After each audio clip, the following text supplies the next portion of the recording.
about a 3 to 4 second window for a quarterback to throw before the defensive line gets to him.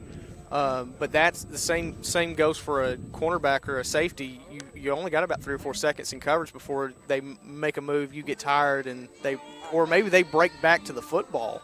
Yeah. And they're open, and the quarterback throws it. So where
minutes here until kickoff and for a big game between the two sets of Bulldogs.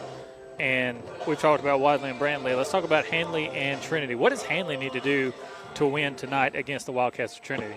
Hanley's got to find a way to stay consistent. If they find what works for them, if the pass is working tonight, stick with the pass. If the run's working tonight, stick with the run, and don't try to get too fancy. That's been Hanley's problem this year. They've tried to get a little too fancy for their own good. And when Dylan Brooks is running well, just keep him running. Don't worry about feeding it to anybody else. Feed him till he gets tired. Feed him till they can't stop him. Right. You know, they've got Devontae Houston, who is a powerhouse of a runner. You know, you've got him. So keep those guys rotated, but if one guy gets hot, keep feeding him until they can stop him. But if the pass is open, if the pass is working tonight, don't quit doing it. Keep on going with what's working. And if they do that, and if they then in turn play, they don't even have to play great defense. If they just play decent defense, bend, don't break defense, get a couple of things that go their way, they could win this game tonight and advance to the second round. It's like a hot shooter in basketball. If he's hot, give him the ball. Exactly. You just got to keep giving it to him. It doesn't matter if he's the only one with stats at the end of the night. As long as your team wins, only nobody stat cares. that matters is the win. That's right. The only thing that people want tonight is the dub. Yep. Because it's win or go home here in these playoffs. It's no longer, hey, you lose, better luck next week. But now you lose and you're going home and you're done with football and you're moving on to basketball season. And neither of these teams looking ahead on the basketball season, especially Wadley with having to play Lynette in their region in basketball. Yeah, that's going to be tough. You think their football team is really good.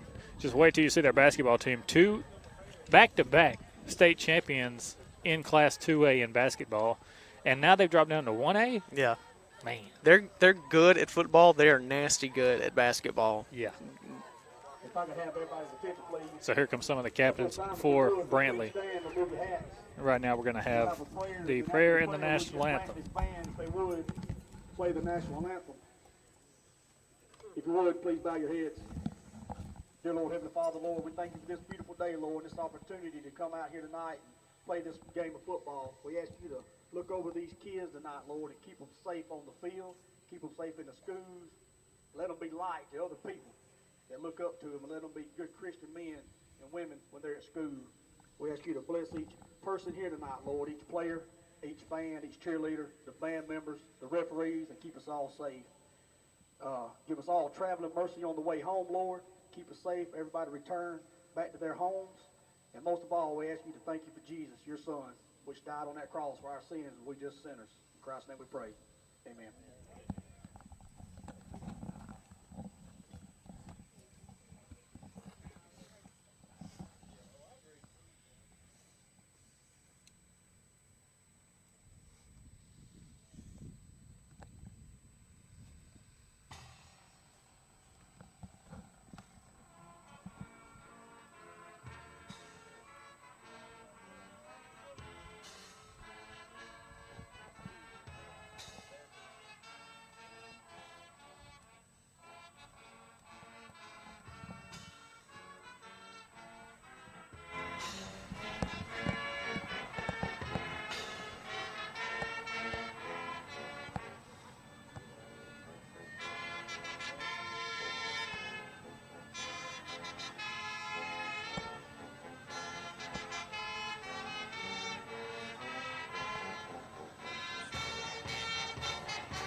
We're getting ready for kickoff here between Brantley and Wadley. We're going to take a 3-minute break. You're listening to Area High School Football on Eagle 102.3. If you are looking for incredible clothing at great pricing, deeply discounted prices, you need to get to one of my favorite stores, the Thrifty Lizard, and there are 3 of them to choose from. Highway 22 in Wadley, Highway 29 in Valley in front of Valley Bowl, and Highway 27 in Carrollton, Georgia. They have name brand stuff, deeply discounted, and a manager special right now with 60% off selected items. Make a stop today at the Thrifty Lizard. Hi, this is Steve Smith, manager at Russell Dewitt Center in Roanoke. On behalf of the Russell companies and all the employees at Russell Dewitt Center, I'd like to offer a big congratulations to all the area high school football teams on their efforts this season. Russell Dewitt Center is pleased to have been part of the support of area schools and helping to bring you area high school football on Eagle 102.3. We also want to thank you for your business and pledge our continued efforts to provide you with the finest products and service available. Come see us at Russell Dewitt Center, Highway 431, Roanoke. That's a lot more than a scratch.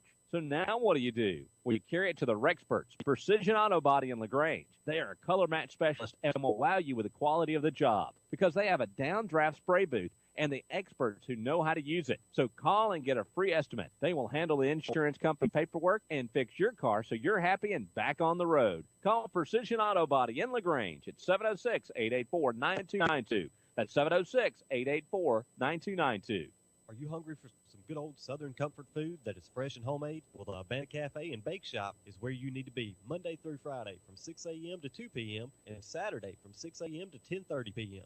Located at 17204 Highway 77 in Wadley, Abandoned Cafe and Bake Shop offers a holiday meal deal that consists of ham, homemade dressing, green beans, made from scratch yeast rolls, your choice of brownie or sweet potato pie. Sounds good. Mention you heard this commercial on Eagle 102.3 and be entered to win a Christmas red velvet cake. Abandoned Cafe and Bake Shop. Check out their daily menus and other meal deals on Facebook. Eye Care of Alabama, efficient and effective eye care close to home, proudly supports Randolph County, Hanley, Woodland, and Wadley high school football teams and academics. Dr. Mohan and the staff at Eye Care of Alabama offer cutting-edge technology, and they strive for excellent outcomes with every patient to get the best vision and medical eye care possible.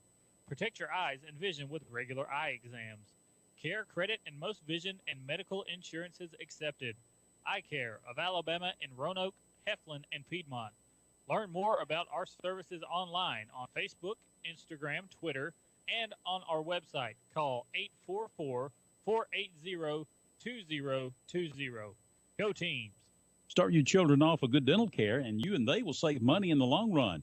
That's because small problems can be caught early before they become major problems. Dr. Michael Edwards and Wadley can help put your child on the right dental path and keep them there. Teeth sealants can help prevent decay and the sometimes painful results that can make your child afraid of maintaining good dental health. Dr. Edwards offers expanders and space maintainers to keep teeth perfectly aligned and is licensed for pediatric IV sedation. Call Dr. Edwards for an appointment or consultation at 256-357-2882. You're listening to Alabama Area High School Football on Eagle 102.3 and online at Eagle 102.3. Welcome back. It is time for kickoff here at Curtis Lynch Memorial Field in beautiful Wadley, Alabama. A little bit chilly night tonight, but it's not as cold as it's going to be. It's not as hot as it has been. That's right. I'll take somewhere in the middle other than the extremist on either side. Yeah, absolutely. You know, I really enjoy the cold. You know, even when it gets cold, so cold that, you know, your nose freezes off and your toes freeze inside your shoes, because there's a point where you can keep putting clothes on. There's a point in the summertime where you just can't take clothes off. That's and right. You not go to jail. So that's right. Give me the cold. I enjoy it. Rather have the cold than have an indecent exposure. Exactly. Man. So Wadley kicking off here to start the ball game. That's going to be number 76, Aaron Reeves, that's going to be lined up to kick it off for the Bulldogs. As the Dogs won the toss and chose to defer. We're trying to get all our papers situated here, but with the wind blowing the way it is, it's kind of hard to get your papers situated. They're all folded up and everything.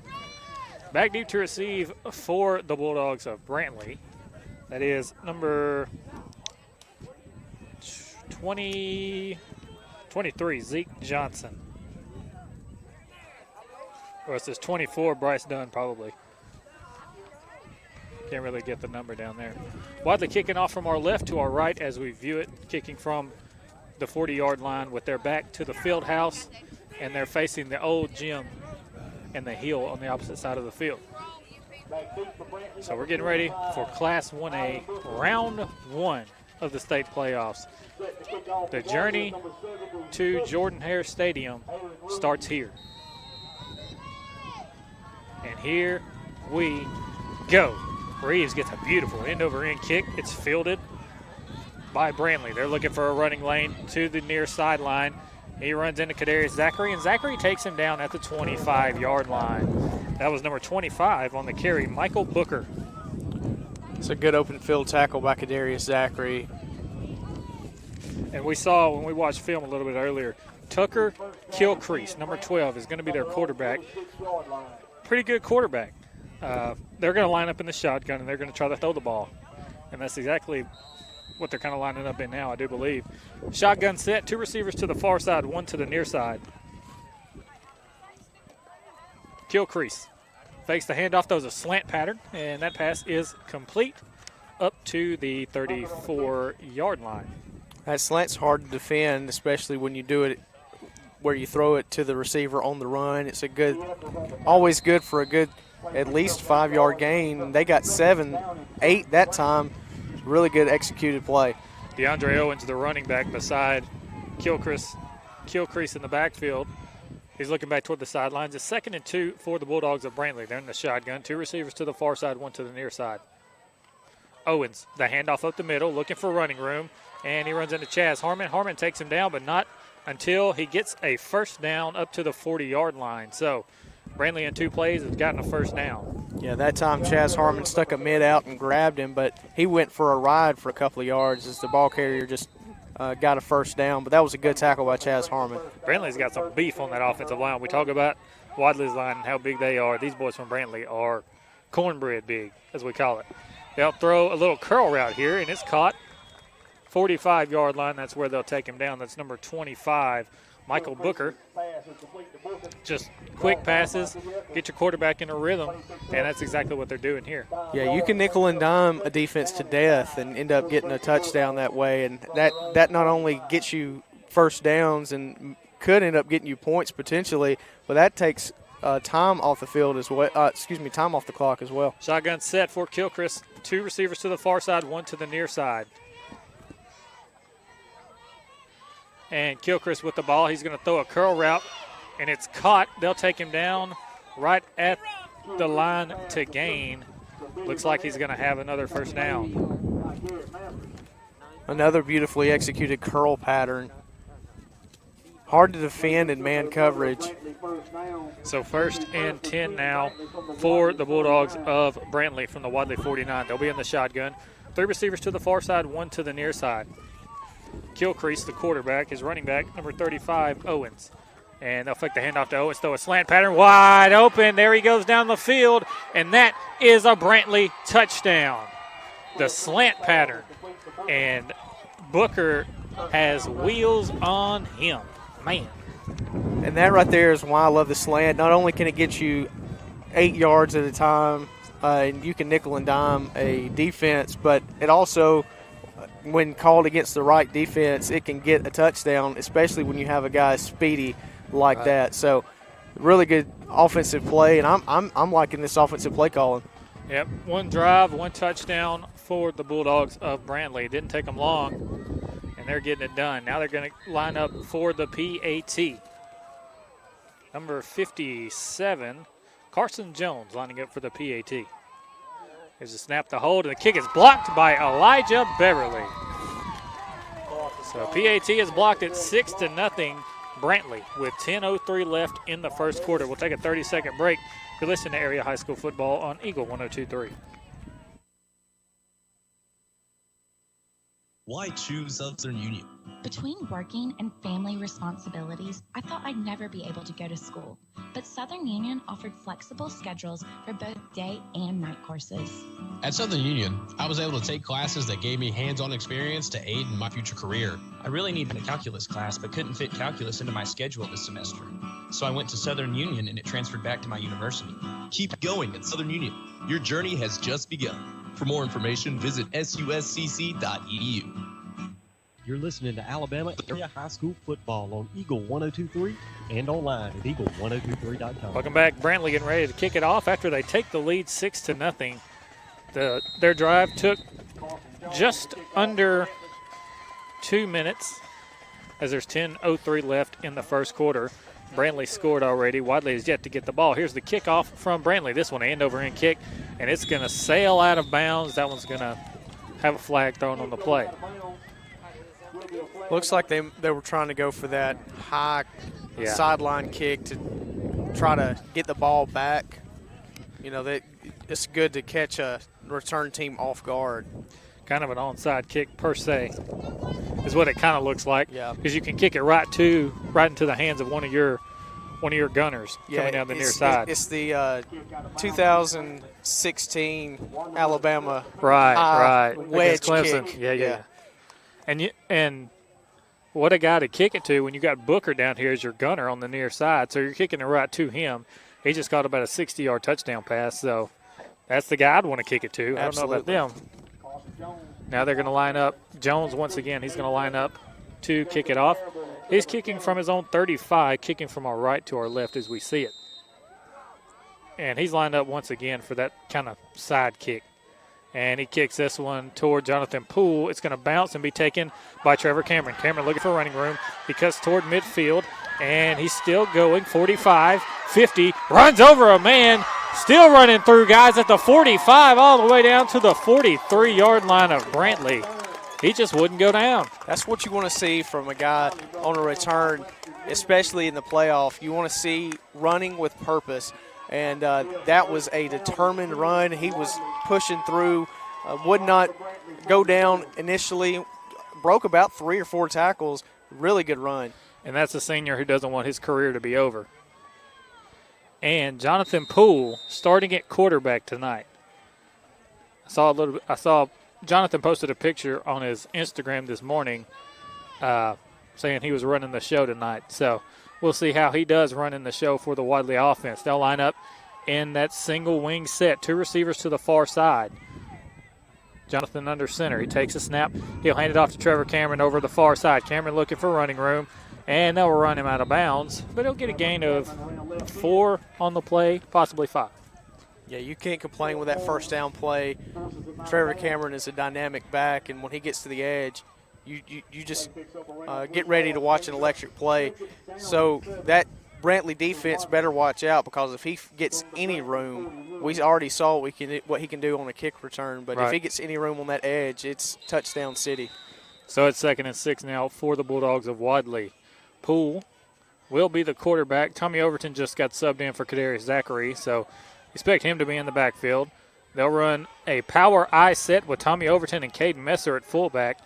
Trevor Cameron at running back. Hand off Trevor Cameron up the middle. Cameron looking for running room. He runs into a green wave, and I'm not talking about Leeds. It's the Brantley green wave. Yeah, they dominated the line of scrimmage on that play. He didn't. He got pushed back, but he got about 1.5 yards. So not a complete loss for the Wadley Bulldogs. Right. But now it's going to be 3rd and 5, and now you're kind of looking at a passing situation. You saw Brantley. We talked about they're going to come out here and throw it around. Wadley's a team that doesn't throw it around. Right. Well, tonight you're going to have to pass the ball at least a little bit, especially on this 3rd and 5. You're not going to get these 5 yards. They're going to be keyed in on your run. And so unless you've got the perfect play call for this 3rd and 5, you might want to try to pass it. 3rd and 5, pull under center. A single receiver split out to the far side. That is Scooter Battle. Here's the snap, a toss to the far side. Tommy Overton. Overton looking for running room, and he's knocked out of bounds right at the sticks for the line to gain. It's going to be close. Yeah, it's going to be really close. I think they're actually marking him a yard short, maybe, but we're going to go for it if it is a yard short. Yeah, it's 4th and 1, and I think we're going to go for it. Tommy Overton channeling his inner Trevor Cameron there, as he looked very speedy on that run. Not really a very fast back, usually a power fullback, but my goodness, he looked like he could run a 4 flat there. 4th and 1 from the Brantley 35, and Wadley's lining up to punt. Elijah Beverly, the back in the backfield. Well, the punter. Now Trevor Cameron runs up behind center and takes the snap. He'll run forward. Did he get the first down? I think he did. I think they're giving it to him. That was extremely close, though. That's going to be a Wadley Bulldog first down. Well, how about that? They did a little bit of misdirection and got a first down out of what ended up being just a quarterback sneak. They're actually still talking it over. They haven't marked it as a first down yet. Now they do. And the chains shall move, and the Wadley Bulldogs keep moving down the football field. So 1st and 10 Wadley now after that 4th and 1 conversion from Trevor Cameron. 8:45 left in the first quarter. Brantley up 6-0. Brantley a quick hitter type of team. Wadley a long methodical drive. So we've got the best of both worlds here. Single wing set for the Wadley Bulldogs. Poole under center. Poole snaps it, and he'll hand it off up the middle to Tommy Overton. Overton gets a gain of 1, maybe 2 on the play. Just the Wadley offensive line kind of hoping to wear down the Brantley defensive line so that they can create a hole for the running backs to run through. Right, and you got to keep them honest. You know, you could keep pushing that edge, but you also want to show them, hey, we're not afraid to run it up the middle either. And that way they've got their eyes on the edge and on the middle. And because that's going to be where Wadley doesn't pass, their quote-unquote pass play would be a pitch to the edge. You don't want to keep that going all night. You want to utilize both the middle and the edge. 2nd and 9. Poole snaps it, rolling out to the near side, looking for someone to throw to. He has to cut it up and run it himself. Looking for blockers, runs to the near sideline. Big block right there from Caden Messer. Poole gets down. They push him out of bounds, but not until he gets, looks like at about the 10-yard line or inside the 10. Not really sure. That's on the far side of the field from us, so a bad angle for us to try and see. It looks like it's going to be on about the 12 or 13-yard line. Yeah, the PA announcer just confirmed the 13. 13-yard line. Jamie Hurd confirms it upstairs. Sees the PA announcer for the Bulldogs of Wadley. So Wadley 1st and 10 from the 13-yard line. They'll line up in a single. Actually, they're lining up in a kind of a wildcat set. Trevor Cameron gets the snap. He's running toward the near sideline looking for running room. Cuts back at about the 4, and they take him down near the end zone. I think it's going to be at about the close to the 3. Actually, it picks up 8 yards. They'll say he's down at the 5. So Wadley running the ball, Brantley throwing the ball just like we expected. Yeah, and both teams doing it efficiently. Just two different styles of offense, and both offenses are humming really good right now. Yeah, the issue you run into with this, though, is if Wadley gets behind, they're not a quick hitter trying to come back. Right. Power eye set for the Bulldogs. Trevor Cameron dots the eye in the backfield. Here's the snap. Jeter hands it off to Trevor Cameron, and he is in. Touchdown, Bulldogs. Trevor Cameron walks in from 5 yards away, and the Bulldogs have tied the ball game. It's 6. And I think this is going to be one of those kind of games. It's going to be back and forth between these two. A lot of great athletes on both sides, and two teams that really want to win and know how to win. Right. That missed extra point earlier, or blocked rather, could end up being a key event in this game if they continue to go back and forth like this. If Wadley's able to get this extra point, or maybe they even might go for 2, but no, they'll break out of the water bucket formation. Yeah, Wadley breaks out of the water bucket. They're going to line up. Justin Fulgham lining up for the PAT. On the hold, Jonathan Poole. Here's the snap. The hold, the kick is up, and man, it is good. Beautiful kick right there from Fulgham. The Bulldogs take the lead 7-6 with 7:07 left in the first quarter. We'll take a 30-second break. You're listening to Area High School Football on Eagle 102.3. The spirit of competition. You see it all over town. People taking pride and giving it their best.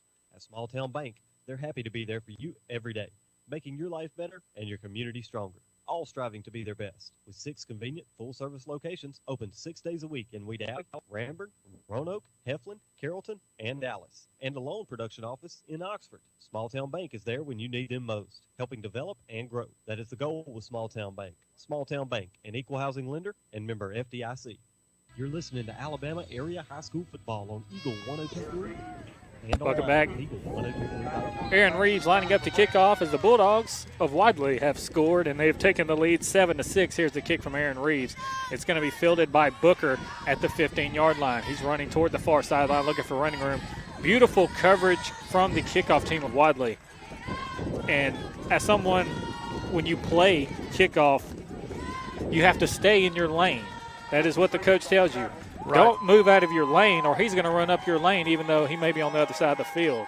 And that's exactly what happened there is Wadley stayed in their lane and he had nowhere to go. Yeah, they stayed in their lane and they converged all on the ball, and it was a beautiful gang tackle as they just all converged at the same time and collapsed that runner.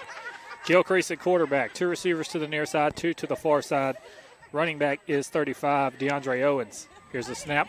Jumping back to pass is Gilcrease. Throwing it over the top. Wide open. He overthrew Booker. That was a touchdown all day long. And we watched him on film make that pass over and over and over. And it works against everybody. Yeah, he had to throw that ball a half second before he was ready. He had 2 Wadley defenders on him. They blitzed him on that play, and he had to let it go early, which allowed for that incompletion. But, yeah, you got to watch out for that one because his receiver was wide open. Shotgun set for Gilchrist once again. He takes a snap, looking to the near side, throws a curl route wide open. That's caught for a first down. Wadley playing a zone defense, and Brantley is finding all the holes in the zone. Yeah, it's just these types of like slants and curl routes, you got to be quick if you're playing in man, and you got to be tight if you're playing in zone. Gilchrist in the shotgun, 2 receivers to either side. Takes a snap, fake the handoff, throw it to the far side, overthrows his receiver. And even if he would have caught it, I don't know if he would have got much out of it. No, that would have definitely been a loss of yards. The Wadley defense was right on him. Would have been about a loss of 2 or 3. But that's one of those times where you're not mad that that was an incompletion. Wadley calls a timeout. They want to talk about it. We'll take a 1-minute break. You're listening to Area High School Football on Eagle 102.3. Mayor of Wadley, Donna McKay, is very proud of the town of Wadley because of the caring, forward-thinking, and progressive people of Wadley, as well as Wadley High School. Go Bulldogs! The home of the Southern Union State Community College. Go Bison! The beautiful Tallapoosa River, and so much more. Mayor McKay invites you to visit the picturesque town of Wadley for a visit or as your home for life. Are you hungry for some good old Southern comfort food that is fresh and homemade? Well, the Bandit Cafe and Bake Shop is where you need to be Monday through Friday from 6 a.m. to 2 p.m. and Saturday from 6 a.m. to 10:30 p.m. Located at 17204 Highway 77 in Wadley, a Bandit Cafe and Bake Shop offers a holiday meal deal that consists of ham, homemade dressing, green beans, made from scratch yeast rolls, your choice of brownie or sweet potato pie. Sounds good. Mention you heard this commercial on Eagle 102.3 and be in to win a Christmas red velvet cake. A Betty Cafe and Bake Shop. Check out their daily menus and other meal deals on Facebook. You're listening to Alabama Area High School Football on Eagle 102.3 and online at eagle1023.com. Gilchrist in the shotgun, 2nd and 10. The pass is tipped at the line of scrimmage, and it will fall incomplete. Great play by Luke Freeman to get his hands up and bat that one down. And Tua Tungo says, I can relate, trying to throw over the big bodies in the middle. They're going to try to tip it down every single time, and that worked perfectly. And now it's 3rd and 10 for Brantley. Wadley wanting a stop big time here. Shotgun set for Gilchrist, 2 receivers to either side. Booker set off to this near side, 1-on-1 with D. Eccles. Gilchrist dropping back to pass, stepping up, throwing it over the middle. Incomplete. Looking for number 10, Messiah Burnett. And he couldn't find the Messiah on that one. No, that time he led his receiver by about 2 feet. Which it seemed like he was trying to throw it to Booker, but Burnett is a little bit slower than Booker, as we can see. And if that was Booker, that's a touchdown. Absolutely. Because he is a fast man. So now Brantley lining up to punt on 4th and 10, a big stop for the Wadley defense. They needed that one after the first drive. Here's the snap over his head. He fumbles it. He's running back in the backfield, fumbles it once again. He's trying to pick it up. He doesn't fall on it. Wadley falls on it. Wadley has the ball at the 20-yard line, 1st and 10 after a muffed punt. The snap over his head, and the punter tried to jump up and get it, but he missed it, and then he tried to pick it up off the ground, but it's like one of those claw machines when you're trying to pick the toy up out of the machine. It's like, nope. Yep, he just kept on dropping it. It was like he had butter on his hands, and no doubt he was trying to pick it up to try to maybe get off a quick punt, but in that situation, after you've tried twice, just go ahead and fall on it so the Wadley Wadley doesn't get extra yards. Right. I think what he wanted to do, he wanted to pick it up and kind of rugby punt it. Right. But he couldn't get his hands on it, so Wadley ended up falling on it way back in the backfield. And now Wadley getting ready for 1st and 10 with the ball around the Brantley 20-yard line. The chains are still sitting down here where Brantley would have punted it. There was a flag on the play. False start on the offense. Dead ball. Incomplete. Illegal procedure, they say. Okay. And it was declined. So now the chain gang is going to run down there. 1st and 10, Wadley. From the Brantley 23-yard line. It's 7-6. Wadley with 6:22 left in the first quarter. Power I set. Trevor Cameron dots the I in the backfield. Poole under center. Single receiver split out to the far side. That is Scooter Battle, the 2 fullbacks, Caden Messer and Tommy Overton. Poole snaps it, and he'll fake the handoff rolling to the near side. Hits Cade Messer in the flat. Cade's got it.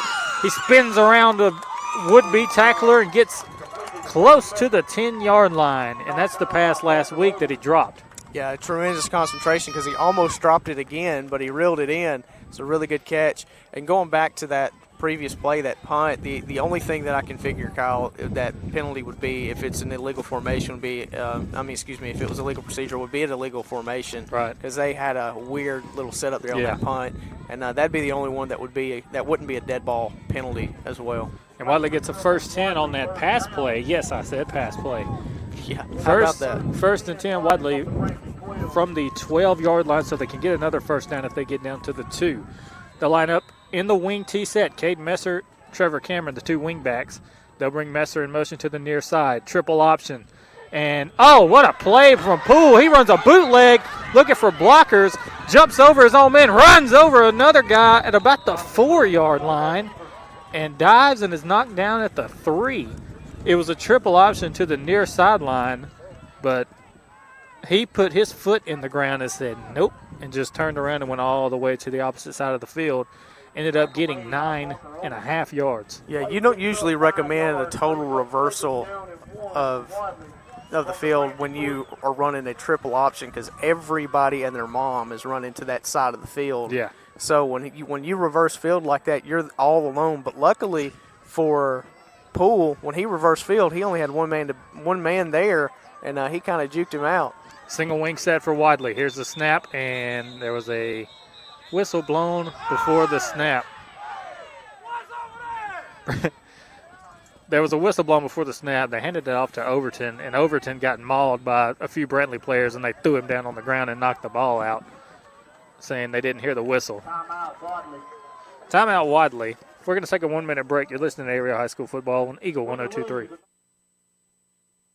Southern Ambulance Transport is always on call and always there when you need them. And we hope you don't need them, but if you do, call 256-357-2222 or 1-800-757-7367. They are your reliable emergency and non-emergency transportation, the highest quality of service. Southern Ambulance Transport is always ready. Call 256-357-2222 or 1-800-757-7367. Mayor of Wadley, Donna McKay, is very proud of the town of Wadley because of the caring, forward-thinking, and progressive people of Wadley, as well as Wadley High School. Go Bulldogs! The home of the Southern Union State Community College. Go Bison! The beautiful Tallapoosa River, and so much more. Mayor McKay invites you to visit the picturesque town of Wadley for a visit or as your home for life. You're listening to Alabama Area High School Football on Eagle 102.3 and online at Eagle 102.3. 2nd and inches from the 3-yard line for Wadley. They're in a power I set. Here's the snap. The snap is fumbled. I hope Wadley fell on it. I think Jonathan Poole fell on it. And we only needed an inch, and Poole's about 6'2", so he's going to pick up the 1st down when he falls on the football there. And Poole, how we made that, he put his foot in the ground, turned around, was able to run all the way to the opposite side of the field. Poole is the starting shooting guard on the basketball team, and he runs those kind of plays all the time on a pick play. He runs plays like that all the time on a pick play when he has to run around one of his power forwards to get an open shot. So it was kind of what he's learned from there, which Coach Cofield, the defensive coordinator, is the head basketball coach. So that's just moves that he's learned in other sports, which is why it pays off to be a multi-sport athlete. Oh, absolutely. Single wing set for the Bulldogs. First and goal. Here's a snap handoff. Tommy Overton. And Overton is going to get in the end zone. Touchdown, Bulldogs. Just a good power run there by Tommy Overton. And so after the muff punt, Wadley takes advantage of it, and they drive down the field and score with 4:45 left in the first quarter. What a throw. With 4:45 left in the first quarter, Wadley up 13-6.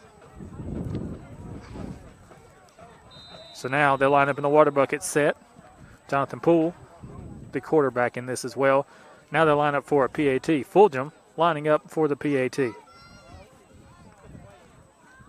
Here's a snap, the hold, the kick is up, and it is good. He split those pearly gates in the end zone. 14-6, Wadley with 4:45 left in the first quarter. We'll take a 30-second break. You're listening to Area High School Football on Eagle 102.3.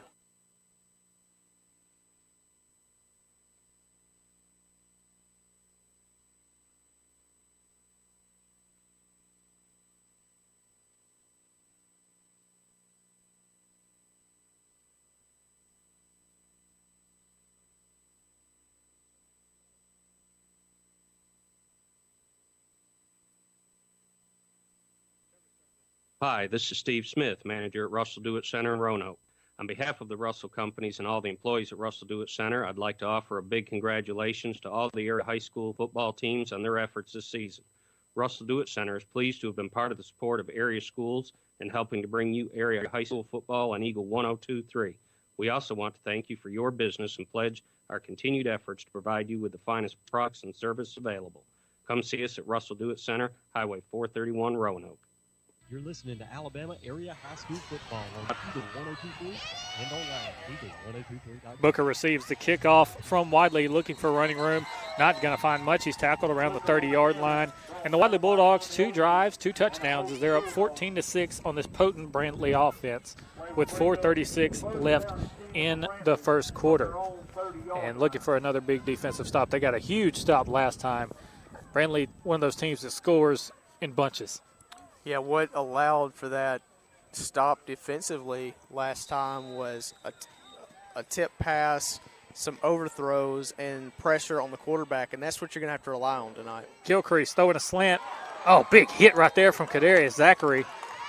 The catch was made, and they'll pick up 5 yards on the play, but that's how you play bump and run coverage. That's exactly right. He came up and smacked him on that play.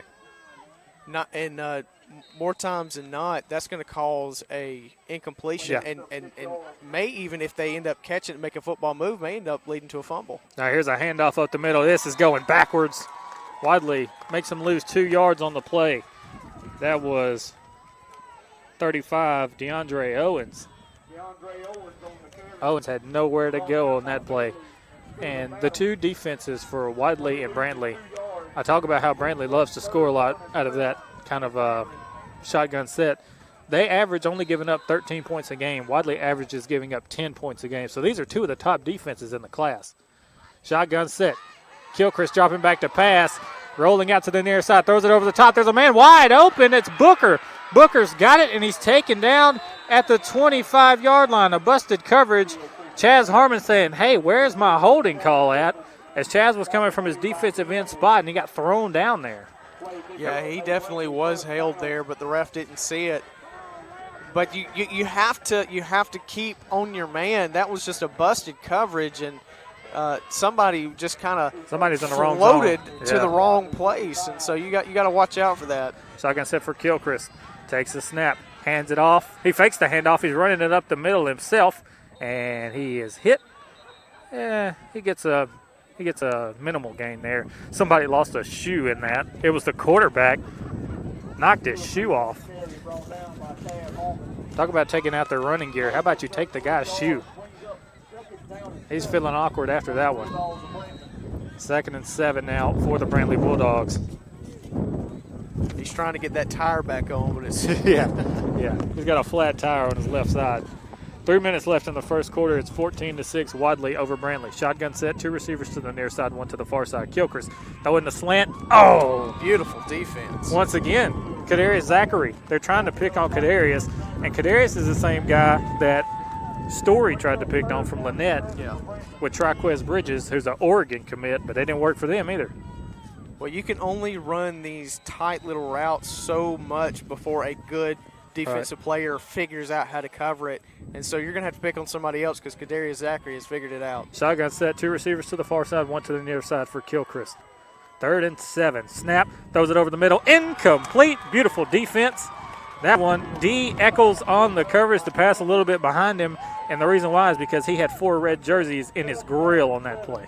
Yeah, and, now this Wadley defense is beginning to play. They're not playing press coverage anymore. They're playing a little further back, and what they're doing, they're dropping back and then breaking towards their respective man once the ball is being thrown. They're watching the quarterback and just trusting that their man is going to run the route that they have seen them run, whether it be a curl or a slant. So 4th down and 7 now. Here's the snap to Gilchrist. He's looking for someone to throw to. He's hit, throws it up, and it is caught at the 2-yard line. They'll knock him out at around the 1. Oh, and Mr. Ref got taken out on yeah, that he play did. too. He was standing on the goal line. He got taken out. And that was a beautiful pitch and catch, and the ref is down as he was taken down in the far end of the end zone on that play. Yeah, he got hit right in the knee as the wide receiver, when he rolled, knocked his knees out from under him. So these men, they're middle-aged. Most of the time, they're not used to taking hits like that. Yeah. You got, and this is pretty serious when a ref gets hit. You want to make sure he's okay. It's one of the cases of I ain't as good as I once was. Right, and I mean, they're out there in the middle of all these guys running around. Right. And they don't have any protection. And these guys have full pads on. Exactly. Referees have nothing. And he got up. He's good to go. So now it's 1st and goal for Brantley. They get the conversion on 4th down. Shotgun set once again. Let's see if they try to run here. Quarterback's going to keep it up the middle. He is tackled, they'll say, at the 2-yard line. They'll say his knee's down at the 2. Brantley trying to maybe tie this one up here. 2 minutes left in the first quarter. Wadley could have used that stop on 4th down, but just defender got beat. There was no one there. Yeah, it's one of those things where you did everything perfectly. You got pressure on the quarterback, and the defender kind of softened when he saw his guys surround the quarterback, but you can never soften up your coverage. You got to stay on your man. So a substitution is made for Wadley. They will sub out D. Eccles and put in Jacob Marable. Marable's going to be the corner on this near side now. I wouldn't be surprised if they went with another quarterback draw. Parker Diggs dots the eye in the backfield. They'll hand it off to the fullback. He tries to dive for the end zone, but I don't think he was close enough to dive for it. No. He'll get to the 1, though. 2 yards out. You'd have to be really tall if you're going to dive for that. So now it's 3rd and goal from the 1. Wadley trying to build a brick wall here. And it's 14-6 Wadley with 1:30 left in the first quarter. Brantley with a 3rd and goal from the Wadley 1-yard line. Snap, quarterback, keeper, and his fullback tried to push him into the end zone. They're going to say he's down at the 1. I thought he got in. Yeah, it was really close. Yeah. I honestly would have put him in the end zone too. It looked like it from here. Well, the big thing there, timeout Brantley, by the way, but the big thing there is your fullback pushed him. But also, when your fullback pushed him, he's falling on bodies. Right. It's not like he's hitting the ground. Exactly. But they'll say he's down at the 1-yard line. They'll take a timeout. We'll take a 30-second break. You're listening to Area High School Football on Eagle 102.3. Eye Care of Alabama, efficient and effective eye care close to home, proudly supports Randolph County, Hanley, Woodland, and Wadley high school football teams and academics. Dr. Mohan and the staff at Eye Care of Alabama offer cutting-edge technology, and they strive for excellent outcomes with every patient to get the best vision and medical eye care possible. Protect your eyes and vision with regular eye exams. Care, credit, and most vision and medical insurances accepted. Eye Care of Alabama in Roanoke, Heflin, and Piedmont. Learn more about our services online on Facebook, Instagram, Twitter, and on our website. Call 844-480-2020. Go Teams. You're listening to Alabama Area High School Football. 4th and goal for Brantley. They'll run a quarterback sneak, and I don't think he got it. They pushed him back. Wadley with the hold on defense, reminiscent of the 2007 hold right at the goal line, except that one was on a 2-point conversion. This one was going for a touchdown. The Bulldogs don't let Brantley get in. So it's a turnover on downs, and the Bulldogs of Wadley will have it at the 1-yard line, and now they've got to run it out of their own end zone. Impressive play defensively by the Wadley Bulldogs. Tremendous stand there. And now, you've got a minute and 12 seconds. Like you said, Kyle, this is not the kind of offense that scores in a minute 12. Yeah. But you're definitely hoping that a play breaks and you score before half. Biggest thing you need is to get out of your own end zone. They're going to line up in a power eye set. You don't need any kind of fumble from the snap either. Poole under center. He snaps it, hands off to Trevor Cameron. Cameron up the middle. He's got some running room. He gets a first down all the way out to about the 16-yard line. And then there's a flag on the play as Scooter Battle hit a guy kind of after the play was over. So that big first down is going to be negated, I do believe. Quite honestly, there could have been offsetting penalties on that play. They brought Trevor Cameron down very awkwardly. Yeah. It looked like it could have been a horse collar, but I don't think they're going to call that. I know definitely they're going to call that late hit. Oh, yeah. So the referee's talking it over. It's going to be on the offense, and they're talking with the Brantley coaches saying, hey, you want to accept this penalty? And if I was them, oh, yeah. Most definitely, because that puts you half the distance from the spot of the ball, and right. It's already inside the 1-yard line. Well, it's half the distance from the foul, which Wadley will take because that gets them out of their own end zone. It's one of those things that I really don't understand because it doesn't help you out much. So Wadley had 1st and 10 from their 1-yard line. They got a holding penalty, but it was from the spot of the foul. They still get a first down as they're up to about the 10-yard line. So they get a whole fresh set of downs from their own 10 now. Now they line up in the power eye set. Trevor Cameron dots the eye in the backfield. Poole under center once again. Here's the snap. Toss to Trevor Cameron to the far sideline. He'll dive forward for about 2 yards on the play. They'll just keep that clock running as Wadley has the lead 14-6 here in the first quarter. 48 seconds and counting. 2nd and 6 now for the Bulldogs. He got 4 on that play. Trevor, a senior who is a tremendous athlete, just doesn't want to go home, which he is home, but he doesn't want his season to be over or his career maybe to be over. Right, and the kid is most definitely an athlete. He's very fast. He's got moves. He's got vision. But when you give that kind of athlete a purpose, that's dangerous. So now here's a snap handoff to the near sideline to Cade Messer. Messer is snowed under. He'll get a gain of about 1 on the play, but not much after that. That's going to be the end of the first quarter. Wadley will lead 14-6. We're going to take a 2-minute break. You're listening to Area High School Football on Eagle 102.3. Mayor of Wadley, Donna McKay, is very proud of the town of Wadley because of the caring, forward-thinking, and progressive people of Wadley, as well as Wadley High School. Go Bulldogs! The home of the Southern Union State Community College. Go Bison! The beautiful Tallapoosa River, and so much more. Mayor McKay invites you to visit the picturesque town of Wadley for a visit or as your home for life. Hi, this is Steve Smith, manager at Russell Dewitt Center in Roanoke. On behalf of the Russell companies and all the employees at Russell Dewitt Center, I'd like to offer a big congratulations to all the area high school football teams on their efforts this season. Russell Dewitt Center is pleased to have been part of the support of area schools and helping to bring you area high school football on Eagle 102.3. We also want to thank you for your business and pledge our continued efforts to provide you with the finest products and service available. Come see us at Russell Dewitt Center, Highway 431, Roanoke. You're listening to Alabama Area High School Football on Eagle 102.3 and online. Welcome back. We start the second quarter, and the Bulldogs of Wadley have a 14-6 lead over the Brantley Bulldogs. Score update from Roanoke, Alabama. The Handley Tigers playing against Trinity. That game is tied at 7 at the end of the first quarter. And Micah shakes his head as we both know they don't need to let them hang in there because Trinity's the type of team that'll take advantage of it. That's exactly right. And Handley this season has been the type of team to allow teams to take advantage of tight games like that. So Handley needs to really break away and win this game tonight handily. Pun intended. Yeah. I was going to say Handley needs to win handily, huh? So it is 3rd and 7, and there's a flag thrown on the far sideline. They weren't out there long enough for it to be a really though.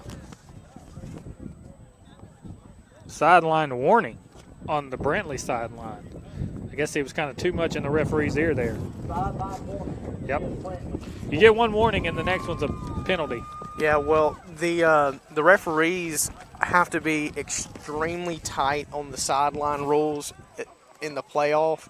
So if that player steps over that line designated for them, they'll even call a sideline warning on that. It doesn't even necessarily have to be on a coach. They're very tight in the playoff.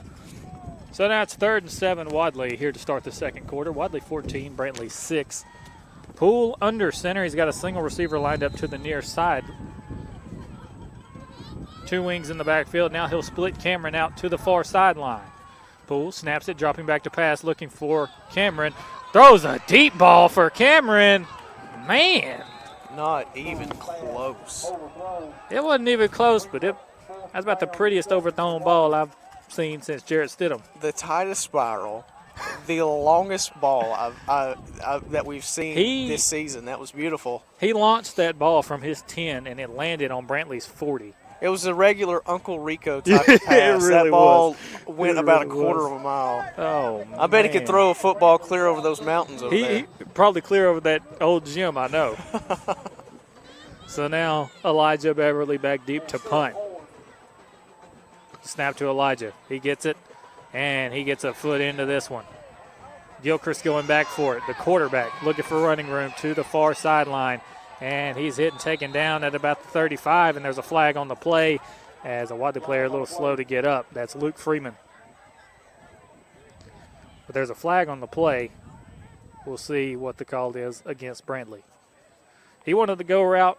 Wadley wanted to go route to their running back and one of their best athletes, Trevor Cameron. And he's really, really fast, but that ball was just about 10 yards over his head.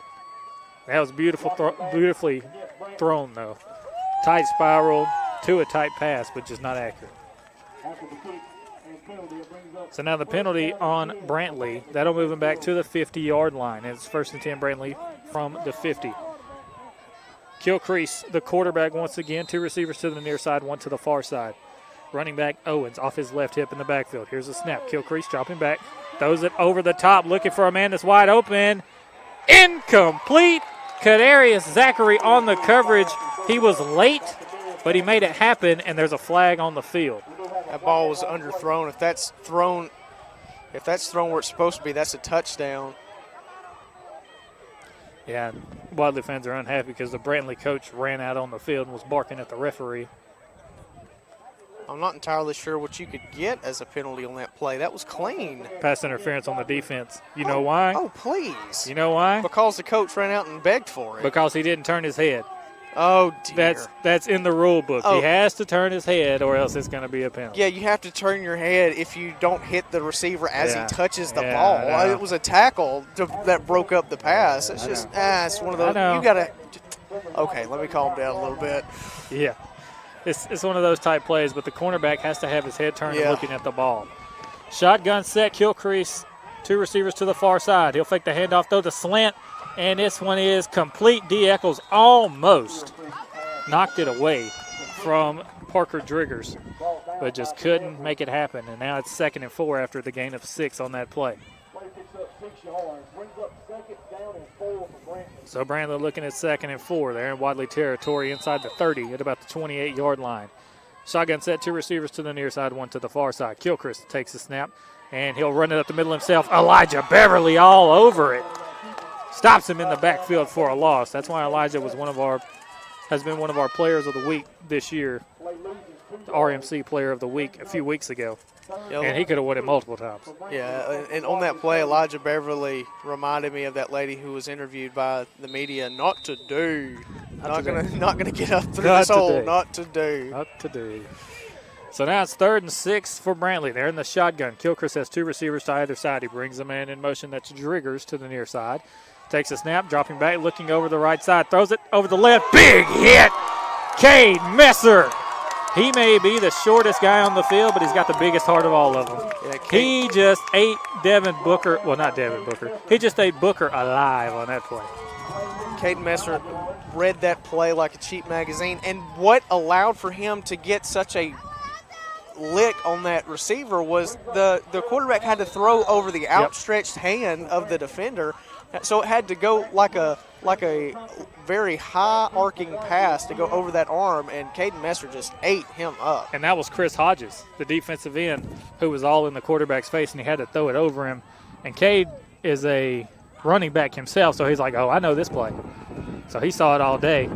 And the ball's going to bounce all the way down to the 11-yard line, and that's where Brantley is going to stop it. It's going to be 1st and 10 Wadley from the 11. But the biggest thing for Wadley there is they got to stop, because that was beautiful field position. 50-yard line field position for Brantley, and that's a really good offense. But they stopped them. Yeah, most definitely a big win there for the Wadley defense, and now they've got the opportunity to drain some time off this clock and even score now. And I had us going into an early half, but this is the second quarter now, and so you can drain. Probably this offense with this much room could drain maybe 6 or 7 minutes off the clock. Bull under center. He'll take the snap. He'll hand it off up the middle. And looking for running room there was Tommy Overton. Overton gets up to the 15-yard line. That's a gain of about 4 on the play, which you can get 4 yards every down. You're going to get the first down. Yeah, that's a respectable play on first down. Just trying to see what the defense will give you. So now 2nd and 6. 9:15 left in the first half. Wadley's up 14-6 in this matchup between the number 2 seed Bulldogs of Wadley and the number 3 seed Bulldogs of Brantley. So Wadley now lining up in a Wildcat set. Quarterback Trevor Cameron. Cameron takes a snap, running to the far sideline, looking for running room, cuts back to the middle, spins around the kid, still keeps those legs going. He's being pushed by his offensive lineman. He's got a first down all the way down to the 30-yard line. Are you kidding me, Trevor? Somebody break out the bread, put it in the toaster, because Trevor Cameron has the butter. That was a beautiful run. Churning those feet. Beautiful run. Trevor's playing like the best thing since sliced bread. 1st and 10 now from the 30-yard line for Wadley. What a run by Trevor Cameron. That Wildcat formation has worked tonight. This is the first time we've seen them use that. Yeah, and it's very, very effective tonight. Kind of makes you, wonder why they haven't used it. But, I mean, don't need to show all they your haven't cards. needed it. Yeah. But tonight it's working magnificently. Single wing set. Pool under center. False start. False start on Cade Messer. We all saw it. It's a single wing. Caden was the wing on the near side, and he jumped early, and he knew it. Yeah. It was so egregious. I saw it yesterday. Yeah. That was pretty bad. And Caden's going to have to go to the sideline and talk to Coach Farr over there for a second. So he'll get the play and bring the play back in, but now it's 1st and 15. The clock runs inside 8 minutes, 20 seconds. Put yourself behind the sticks. Can you make up for it? Might I say there is no fury like a mad Farr. Man, you would know. You would know. Yeah. 1st and 15 for the Bulldogs of Wadley. They'll line up single wing set once again. A single receiver to the near side. That's Scooter Battle. Poole snaps it. Hand off to the near side. Trevor Cameron. Cameron lowers his shoulder and gets up to about the 30-yard line. On a play that looks like he may get 1 or 2, he just lowers his shoulder and he can't see, but he keeps the legs going, and that's what matters. It's tremendous how he just runs the ball and how he continues to keep those feet moving, and he gets back almost all of those yards that were lost on that penalty. Just a really good run, and it's like he has so much desire, so much want to, and you can't teach that. You have to have that in this game, but you can't teach it. Single wing set, Cade Messer on the near side. Pool under center. He takes a snap. He'll hand it off at the middle. Tommy Overton. Overton gets his legs cut out from under him at the 35. That's a great tackle from number 3, Dixon. And if you want to take out a guy like Tommy Overton, you better go for his legs, because if you go up top, you're going down. That's exactly right. But talk about Trevor and the way he runs. It's kind of like horses. When you see a horse race, they have blinders around their eyes. They can't see anything out of their peripheral vision. So all they do is run straight. And that's all he does is run straight. Yeah, he runs straight, and when he gets hit, he just keeps those feet moving, and that's exactly what you want out of a running back. So now it's 3rd and 6 for Wadley. They'll line up in a single wing set once again. Poole under center. Takes the snap, and he'll hand it off up the middle to Tommy Overton. This one not really going to get anywhere. It's going to be 4th down now. So it's going to be 4th and 3. Let's see if Wadley tries to get Brantley to jump here. They have a tendency to try and get the other team to jump, especially on 4th down. So let's see if they try that again. Brantley got to be really disciplined here. So Wadley's lining up to punt on 4th and 2. I don't think they're going to try to fake this one. They're in Wadley field position. Wadley's on their side of the field, at their own 37. Elijah lining up to punt. And timeout for Brantley. They want to talk it over. Yeah, the Brantley defense thought that Wadley was going to go for it, so now they have to think about what they want to do. So timeout, Brantley. We'll take a 1-minute break. You're listening to Area High School Football on Eagle 102.3. You know, some of us were just born with dull or discolored teeth, but they don't have to stay that way. In just about an hour, Dr. Michael Edwards can give you that $1 million bright white smile you've always wanted. That's all the time it takes in his office, or you may elect to do it at home. Dr. Edwards also offers a convenient 3-week at-home whitening program. Both are completely safe and approved by the American Dental Association and the FDA. Don't let dull or discolored teeth keep you from smiling. Call Dr. Michael Edwards in Wedowee for an appointment or consultation at 256-357-2882. First Bank opened in 1907. The facility, as well as the banking industry, has seen many changes since then. However, some things remain unchanged. First Bank's personal service and quality banking products combined with a friendly, comfortable atmosphere. Now with locations in Wadley, Roanoke, Rockford, Hollis Crossroads, and Goodwater, First Bank endeavors to invest a generous portion of time and finances in the progress of the communities that they serve, and are constantly searching for new and better ways to meet the financial needs of those communities. Whether it be through new banking technology or simply by listening and responding to customers' ever-changing needs. First Bank, you'll like banking with us. Member FDIC, Equal Housing Lender. You're listening to Alabama Area High School Football. Elijah Beverly on the punt, and the center/defensive tackle flips the field. How about that? For an offensive lineman punting the ball, he flipped the field. You'd think he was a regular punter. Great job right there from Elijah Beverly. So now Brantley takes the ball, 1st and 10 from their own 23-yard line. 5:47 left in the second quarter. Shotgun set for Gilchrist. 2 receivers to the near side, 1 to the far side. He's got an up back to the near side as well. Here's the handoff up the middle, and he runs into Chaz Harmon, and that means you're going nowhere.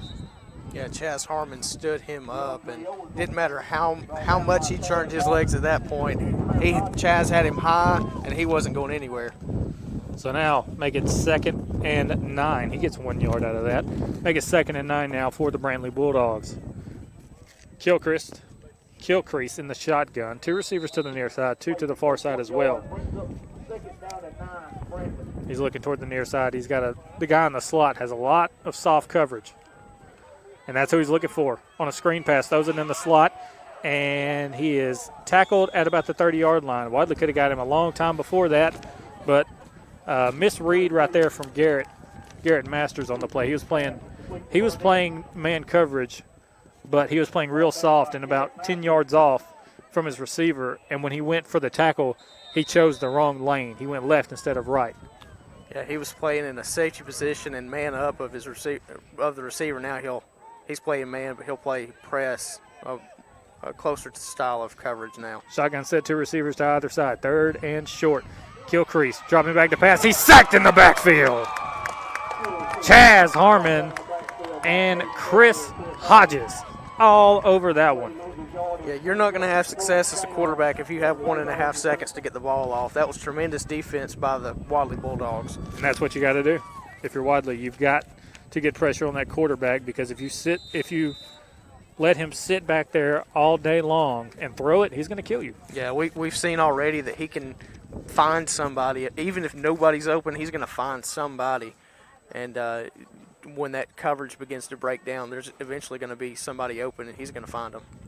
So Brantley is just going to drain the clock here as we're inside 4 minutes left. They're letting the clock run all the way down to 1 second, and then they will call a timeout as they let it run to 1 second on the play clock. Timeout Brantley. Wadley defense coming in hot. It's 14-6 Wadley with 3:46 left in the first half. We'll take a 1 minute break. You're listening to Area High School Football on Eagle 102.3. Why choose Southern Union? Between working and family responsibilities, I thought I'd never be able to go to school. But Southern Union offered flexible schedules for both day and night courses. At Southern Union, I was able to take classes that gave me hands-on experience to aid in my future career. I really needed a calculus class, but couldn't fit calculus into my schedule this semester. So I went to Southern Union, and it transferred back to my university. Keep going at Southern Union. Your journey has just begun. For more information, visit suscc.edu. That's a lot more than a scratch. So now what do? Well, you carry it to the Rexperts, Precision Auto Body in LaGrange. They are a color match specialist and will wow you with the quality of the job because they have a downdraft spray booth and the experts who know how to use it. So call and get a free estimate. They will handle the insurance company paperwork and fix your car so you're happy and back on the road. Call Precision Auto Body in LaGrange at 706-884-9292. That's 706-884-9292. You're listening to Alabama Area High School Football. The punt from Brantley goes off the side of the punter's foot, and it is down at the Wadley 49-yard line. So great field position. Luke Freeman providing some pressure back there. He got triple teamed in the backfield, but he was still trying to get back to that punter, and that's what you got to do. Just got to try and give it all you got trying to get to the punter, and it affected the punt. It worked out for Wadley. They had nobody back deep to receive that punt, so that ball being shanked on that play worked out in their favor. So now Wadley comes out 1st and 10 from their own 49.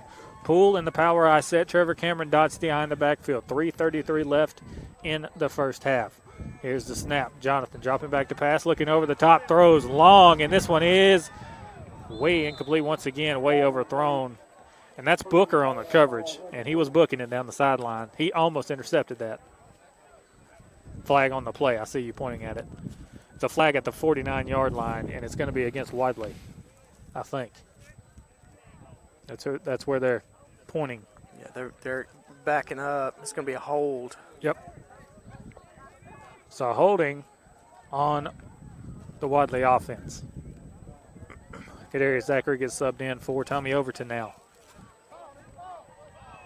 They need a football. There we go.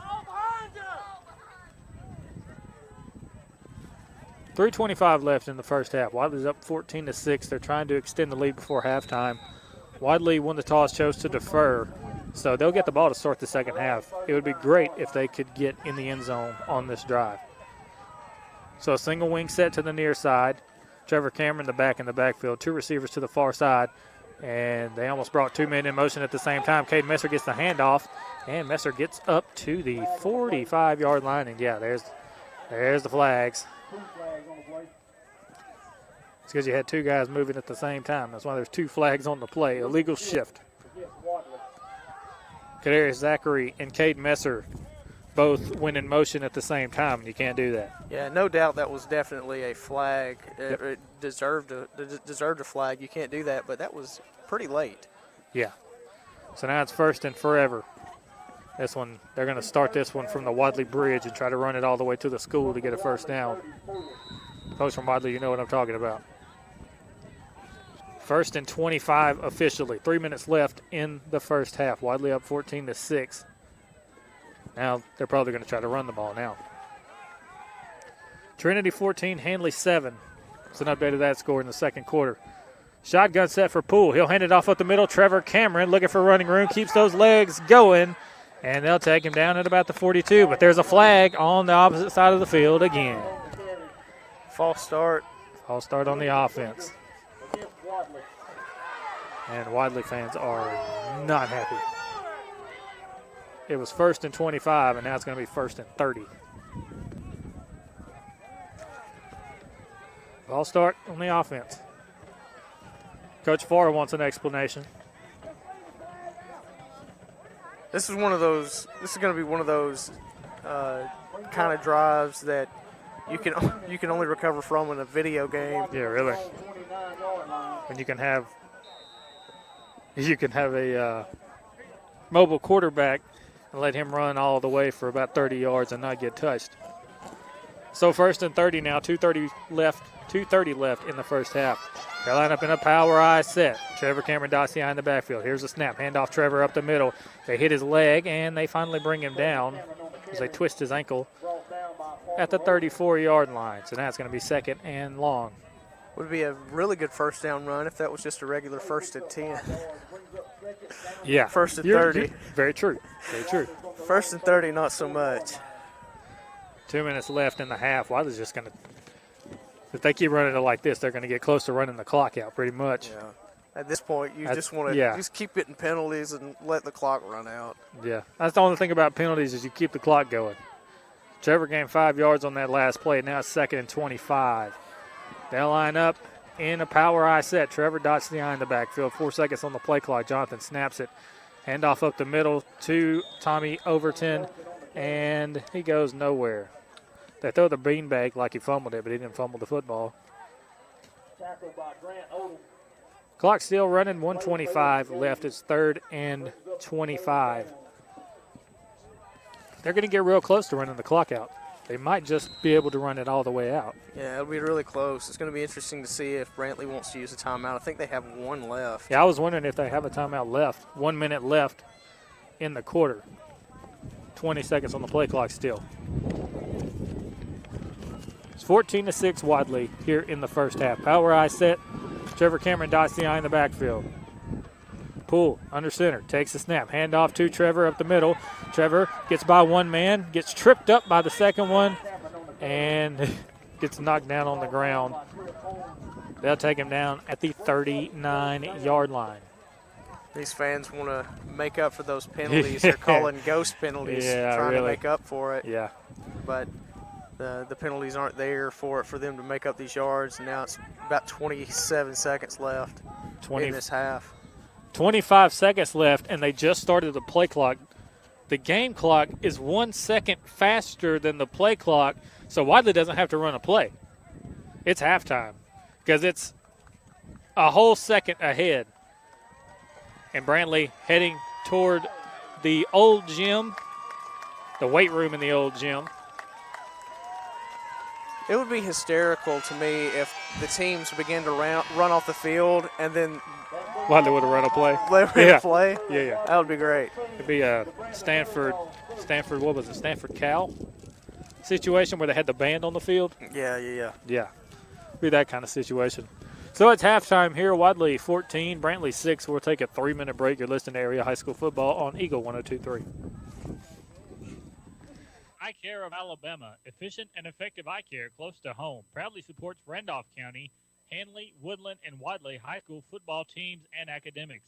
Dr. Mohan and the staff at Eye Care of Alabama offer cutting-edge technology, and they strive for excellent outcomes with every patient to get the best vision and medical eye care possible. Protect your eyes and vision with regular eye exams. Care, credit, and most vision and medical insurances accepted. Eye Care of Alabama in Roanoke, Heflin, and Piedmont. Learn more about our services online on Facebook, Instagram, Twitter, and on our website. Call 844-480-2020. Go Teams!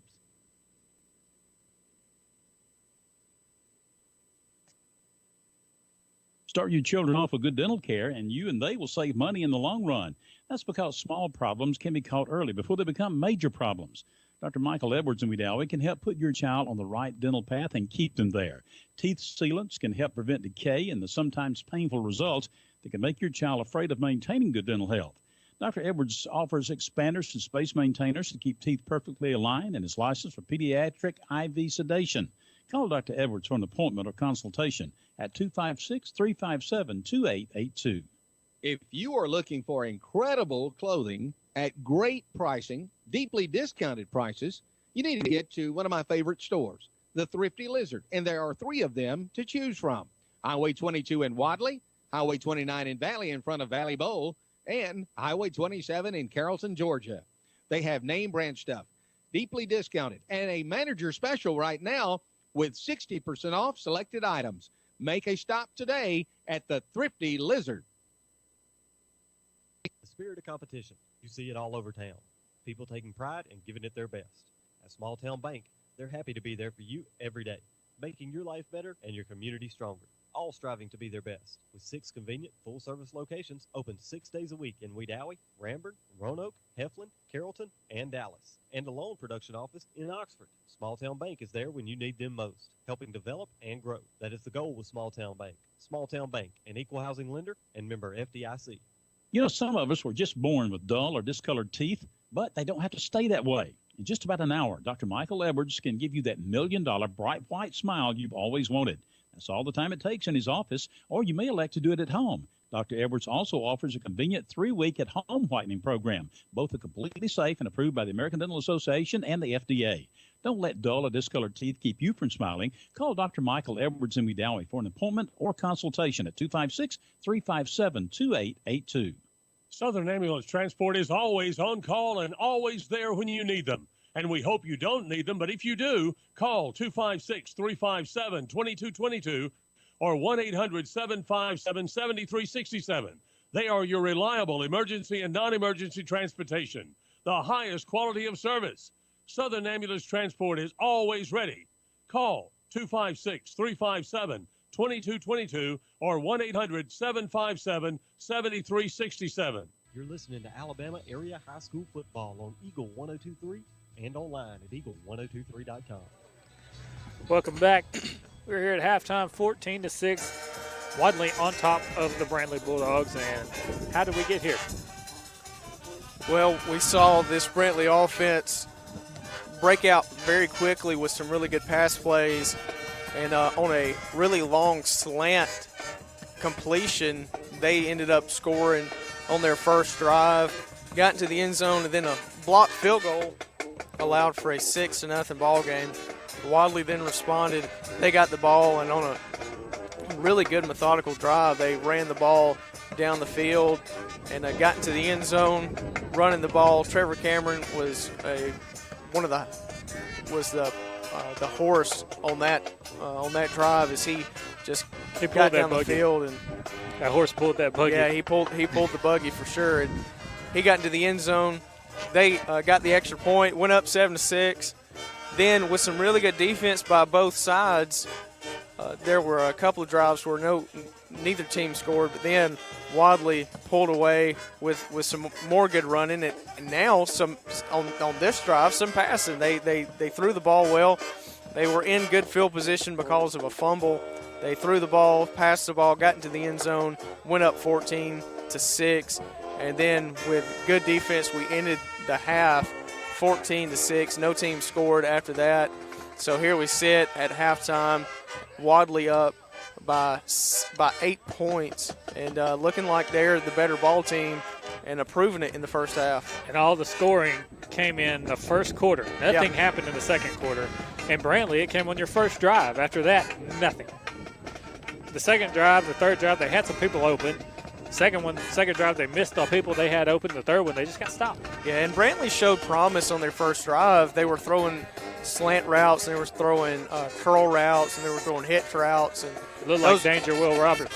Yeah, it was, it's hard to defend those kinds of plays, but like I said, when athletes realize what you're doing, and if you've got athletic guys playing cornerback and safety positions, they're going to break on that football, and they're going to cause some disruptions in that passing game. You've got to use the slant route. As much as I love it, you've got to use it sparingly. It can't be your main route that you throw. And you have a good defensive coordinator. He knows how to crack down on that. Exactly. So score update from Roanoke. Hanley and Trinity, they're at halftime. The Wildcats have their head in this game as they're up 14-7 at halftime on top of Hanley. Hopefully Hanley can come back and win that one. The winner of that one is going to get UMS Wright. Yeah, and I don't know if you really want UMS Wright. That UMS Wright is a very talented team. I saw their coach posted on Twitter today. He said round 1 of 5 in the playoffs. He's ready. Oh, wow. He's ready. Wow. Which they won state last year, played in the snow in Bryant-Denny Stadium. One of the only teams to play in the snow in Bryant-Denny Stadium. And they made it happen and got the win.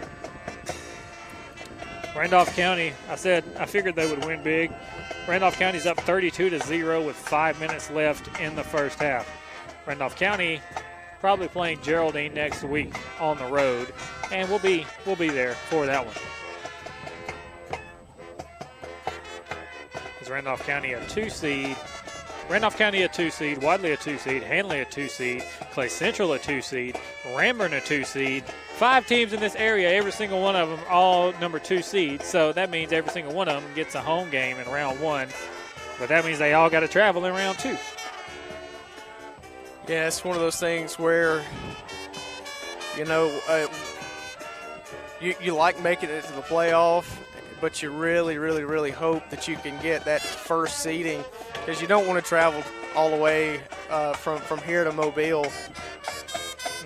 But it definitely makes for some really, really fun football games.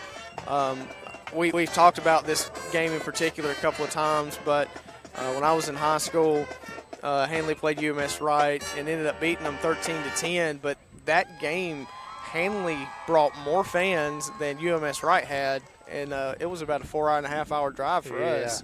Man. Just packed the entire stands. There was standing room only, and you had to stand up against the fence and all. Mm-hmm. It was great. It was a really fun time. So those away games like that, you don't really so much would prefer to drive, but they make for some really good memories. They really do. And that's the same way with Brantley. I remember going down there in 2007. I remember freezing my tail off. It was 20 or 30 degrees with the wind blowing like it is tonight. Coldest game I've ever been to, and then that was a nail-biter as Brantley tried to go for 2 to win the game with all zeros on the clock. And Stephen Battle, number 9, our linebacker, stopped him on the goal line, and we won the ball game. We had to travel to Sweetwater next week, the week after that, and that didn't go so well. Yeah, Sweetwater isn't an easy place to play. That was back when they had all the brothers playing down there, which that Brantley team we beat in 07, their running back played at Auburn. He was a running back at Auburn. They had a lot of good athletes on that team. Ramburn score update for them. They're playing North Sand Mountain. They're up 13-12, Ramburn is. That one is in the second quarter as well. So Ramburn looking for a win. Hopefully they can get that done, and another team in this area will move on. Let's see if I can find Clay Central. Clay Central, you got to watch out for them. A lot of people in Clay Central saying that they are the dark horse in 5A, which they could definitely be, because 5A is not as strong as it usually is. I only have one problem with that, and that being they play at Madison Academy next week. And you know how that is. Yeah. Hanley's played Madison Academy. Luckily, they beat them both times they played them in the finals. Yeah, Madison Academy is no slouch, and my goodness, this guy's killing it. Is killing this saxophone solo. Brantley's band has brought it tonight. I like a good band. And in 1A, you don't find a lot of bands, period. Yeah. But finding a good band is a dime a dozen, and he is doing the thing. I don't know if I've ever said, "Wow, what about that saxophone solo?" Right. Yeah, that was magnificent. Bravo. That was really good. Trying to find this Clay Central score, but I hadn't found it yet. They're playing corner tonight, so they should be doing pretty well. Coach, what about the job that Coach Horn has done? His first year back in Clay County after he was the head coach of the Clay County Panthers for years and won many state championships.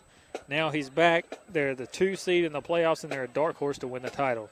Is that just the athletes they have, or does it come with the Hall of Fame caliber coach that they have? I think it's a mixture. You know, you can have all the talent in the world but not have a good coach, and you're not going to do anything of note. But you can have okay talent and have a good coach, have a great coach, and he can get the best out of you. So the Clay Central team is talented, but if they didn't have a coach like Coach Horn, would they be where they are right now? I don't know, but I know that Coach Horn has done a fantastic job in getting them to the playoff this year, and like you said, a dark horse to win that 5A championship. And I think if anybody can coach this team to that 5A championship, it is Coach Horn. Yeah, and speaking of teams that have amazing athletes but not so good coach, I'm just not going to talk about Auburn. We're just not going to go there. Yeah, you can't do that. Chance doesn't have a headset. He can't plea his case. Yeah. Auburn's got all kind of good athletes, but the coach is lacking in that field. But they somehow beat Texas A&M.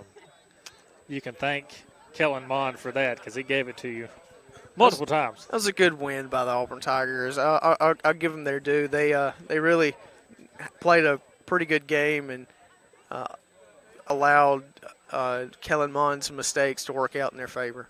Using good win as a segue, we had a good win. LS who? Yeah, that was a really good win by the Crimson Tide to go into Death Valley and to shut out the Tigers. It's hard to win already in Death Valley, True. But to shut them out, that is consecutive times Bama has gone to Death Valley and shut them out. 10-0 2 years ago, and then this time 29-0. Only the second time that's happened in LSU history. LSU has only been shut out at night, at home, 4 times ever. All 4 of them, Alabama. So that's a bad streak for them. A good streak for us, but a bad streak for them as we went for 7 in a row on LSU. All right, we've got about 7 minutes left. We'll take a 3-minute break. You're listening to Area High School Football on Eagle 102.3. Tanner Health System is advancing health, expanding the possibilities for health in our community.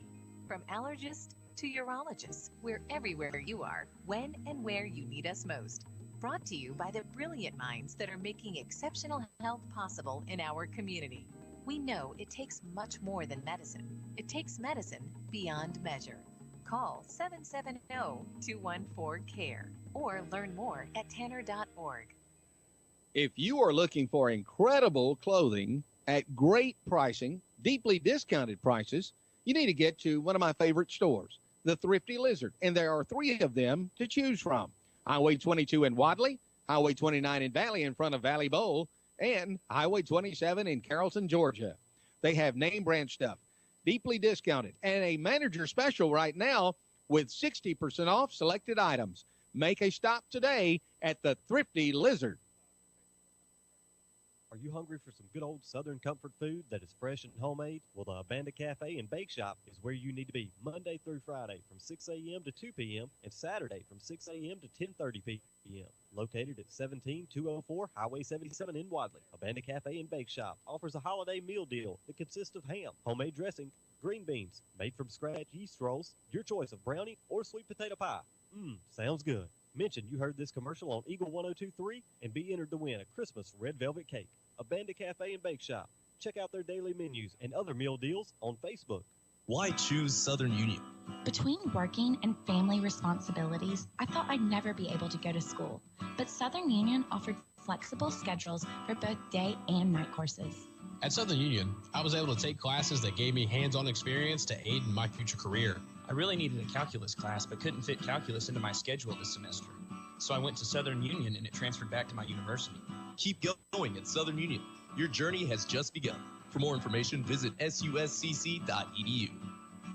You're listening to Alabama Area High School Football on Eagle 102.3 and online at eagle1023.com. So the score for the Tigers of Randolph County at halftime, they're up 39-0 at halftime. So they're cruising and bruising as they usually do. Hanley playing against Trinity. Trinity's up 14-7 at halftime. And the winner of that one gets UMS right. I don't know if you want UMS right, but you'd like a chance at least. Absolutely. You're saying there's a chance, and there's a chance. Ramburn up 14-13 on top of the North Sand Mountain. They're trying to get a win in that one, and then they'll travel on the road as well. North Sand Mountain, a really good football team, and usually a really good baseball team as well. They're one of those private schools that always have really good baseball teams. Wadley up 14-6. They get the ball first to start the second half. If you're Coach Farr, what do you do? Well, I like what I've seen out of my offense so far. I'm going to keep trying to work that edge. Trevor Cameron has done a tremendous job with when he's able to get the ball in space. But also, Wadley, their quarterback, Jonathan Poole, tonight, he has done a tremendous job of making some plays too. He's made a couple of good throws. He's run the ball pretty effectively when he's had the opportunity. So I'm just going to keep doing what's worked for me this first half. I don't think there's any adjustment that needs to be made offensively, except for the fact, don't make any careless penalties. Don't quit with the false starts. Quit with the holding. Yeah. Those kind of things. Those kind of preventable mistakes. Defensively, there are a couple of adjustments that you could make defensively. I like what I've seen so far in the second quarter with the coverage on these slant routes and these hitch routes. But you've got to tighten that coverage up on that slot receiver. We saw the Wadley defense get beat big because the safety who's in man coverage on that slot receiver is playing too loose. You got to kind of tighten that up a little bit. And also put some pressure on the quarterback. We saw it late in that second quarter.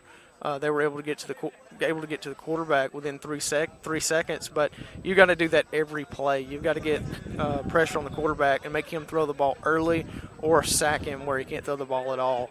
And also, if you can get a hand up on that defensive line like we've seen, and maybe bat a pass down, that's going to be pretty effective too. Yeah, just on offense, Trevor Cameron is pulling the weight right now. Just keep feeding him the ball. Yeah, he's the hot hand. Just keep on feeding him. We talked about that pregame. He was like, he has the hot hand. Keep going to it. And Trevor's got the hot hand, so keep feeding him the football. For Brantley, what would you do as an offensive coordinator to try and get yourself in the end zone? Well, they have relied too heavily, I think, on these slant patterns and these curl routes. I would like to try to open up that pass with a couple of runs. You want to try to, and I like the edge run, but we haven't seen enough of what their running backs can do to see if they'll be effective up the middle or on the edge. So you just want to, try to fill out this Wadley defensive line, and you're probably not going to be able to find much success up the middle. Wadley's defensive line is too good up the middle, so you want to try to get to the edge on that. But start throwing in some wrinkles in that passing game. Play action, throw some post routes, throw some out routes.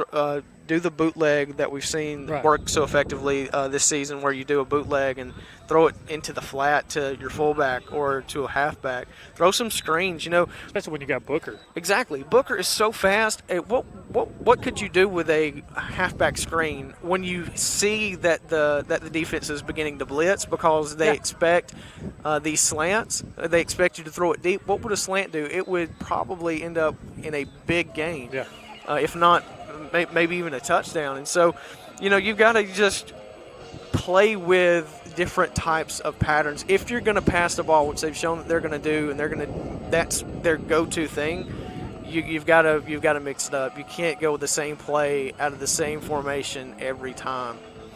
And you've got two of the best defenses in Class 1A, as Brantley giving up 13 points a game, Wadley giving up 10 points a game. These are two really good defenses, and it's shown so far in the first half as it's 14-6 at halftime. Wadley's defense just been able to get one more stop. Well, multiple more stops than Brantley. Wadley just hadn't been able to punch it in the end zone but twice. Brantley only once. The block PAT, it felt like that kind of flipped momentum, really. Yeah, it really did. And it's odd to say that momentum was flipped so early, but it really felt like that Brantley was coming in and they were a well-oiled machine, and that they were just going to have their will in this game. And in my mind, I'm thinking, oh, man, this could definitely get ugly. And because I know and you know that Wadley doesn't score that fast. Exactly. And so if you can score that fast, it's going to get ugly. But on that blocked PAT, it gave this Wadley team some life, and it gave these fans some life. And it's something small, kind of insignificant at this point, could end up being a factor, definitely. But at that point in time, it was what Wadley needed to give them a little bit of energy. And we had the same thought. I looked at you after they scored so fast, and it was like, Wadley takes a long time to score. If they find themselves behind in this game and they have to revert to throwing the ball, that's not what they're used to. Yeah, if you're down 6 with 5 minutes left to go in this game, that's going to be tough. Yeah. It's going to be tough. Not for Brantley. No, not for them, because they'll just go out there and throw a go route to Booker. Yeah, just let him throw it up. Just let the quarterback throw it up, and Booker will come down with it. They'll play like NCAA football or Madden. They'll just be 4 verts. Go play 4 verts. When you got a quarterback that can sling it like the air scan, why not? I mean, but so far, even with all the craziness that's happened and all the calls that have gone in favor of Brantley, Wadley has played tremendous defense. They have not allowed those big plays to rattle them. They had a goal line stand. I mean, my goodness, they have played tremendous defense in this game. Goal line stand. And I'm not talking about goal line stand like Brantley's on the 5, the 4. I'm talking they're about on the half-yard line. I'm talking about facing the Giants type goal line stand on the half-yard line, where I don't know how you keep him out, but they somehow kept him out. And now Wadley on the sideline, Brantley getting to their sideline as well. 30 seconds until we start this second half. 14-6 Wadley. We haven't seen any of Dalton Brown tonight. Dalton is usually the starting quarterback, a senior, Dalton Brown, but we haven't seen anything out of him tonight. I texted him last week, and he said his shoulder is still kind of banged up, which it's been banged up. His shoulder's been banged up for years. I think it was 2015, 2016, we went to Lafayette, and that's when I think it initially got hurt. Yeah. He's been dealing with that on and off his whole career. He's a great athlete.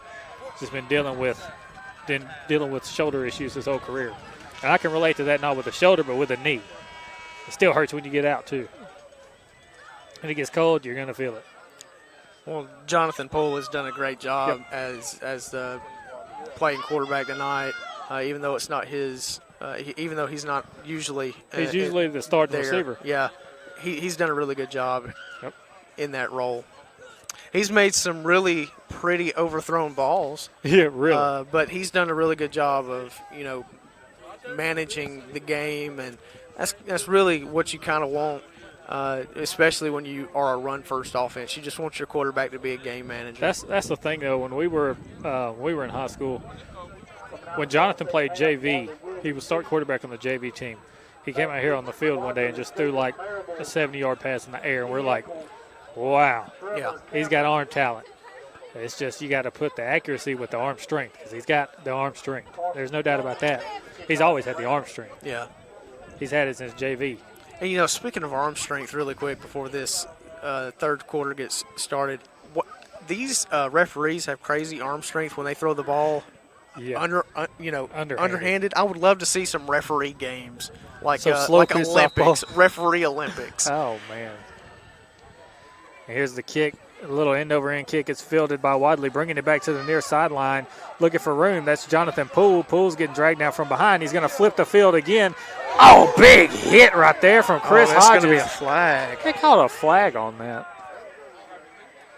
Chris just decleated a Brantley player on a crackback block, but it's not like he hit him in the back. He literally hit him face-to-face. He just hit him really hard.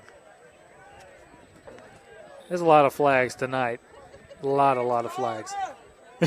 That's the one the fans said he just hit him too hard. That's about the only thing I can think of. Yeah, the referee has yet to give us any indication of what it was. There wasn't a block in the back. The dude was looking right at him. Oh, he's going to call it head-to-head, helmet-to-helmet. He's going to call it targeting? Really? Targeting. Coach Farr is not happy. And I wouldn't be either, of course. But it's going to be 1st and 10 for Wadley now. Backed up. They're backed up around their own 20. Can't exactly get the yard line.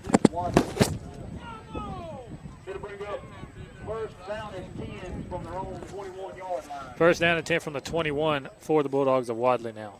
11:49 left as we start this third quarter. I'm glad you messed with these papers because I need these.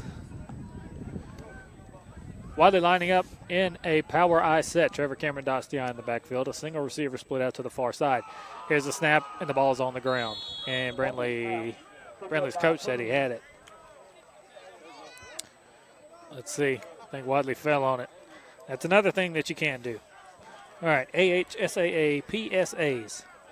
80 of the top high school football players in Alabama and Mississippi are coming to Montgomery December 17th for the 32nd Alabama-Mississippi All-Star Football Game to be held at the Crampton Bowl. Two 40-member squads of high school seniors will match their talents at 6:30 p.m. on that Monday night. Tickets will be available at the stadium on game day for $10 each. Raycom Media will televise the game live across both states. The event is hosted by the AHSAA and Mississippi Association of Coaches. Don't miss it, December 17th. And on second down, Wadley hands it off and goes nowhere. So nothing doing on that one. So Wadley now on their first drive. You got a penalty right on the kickoff, and now you're facing 3rd and 9 early. Yeah, Olmo is not on your side so far in this second half.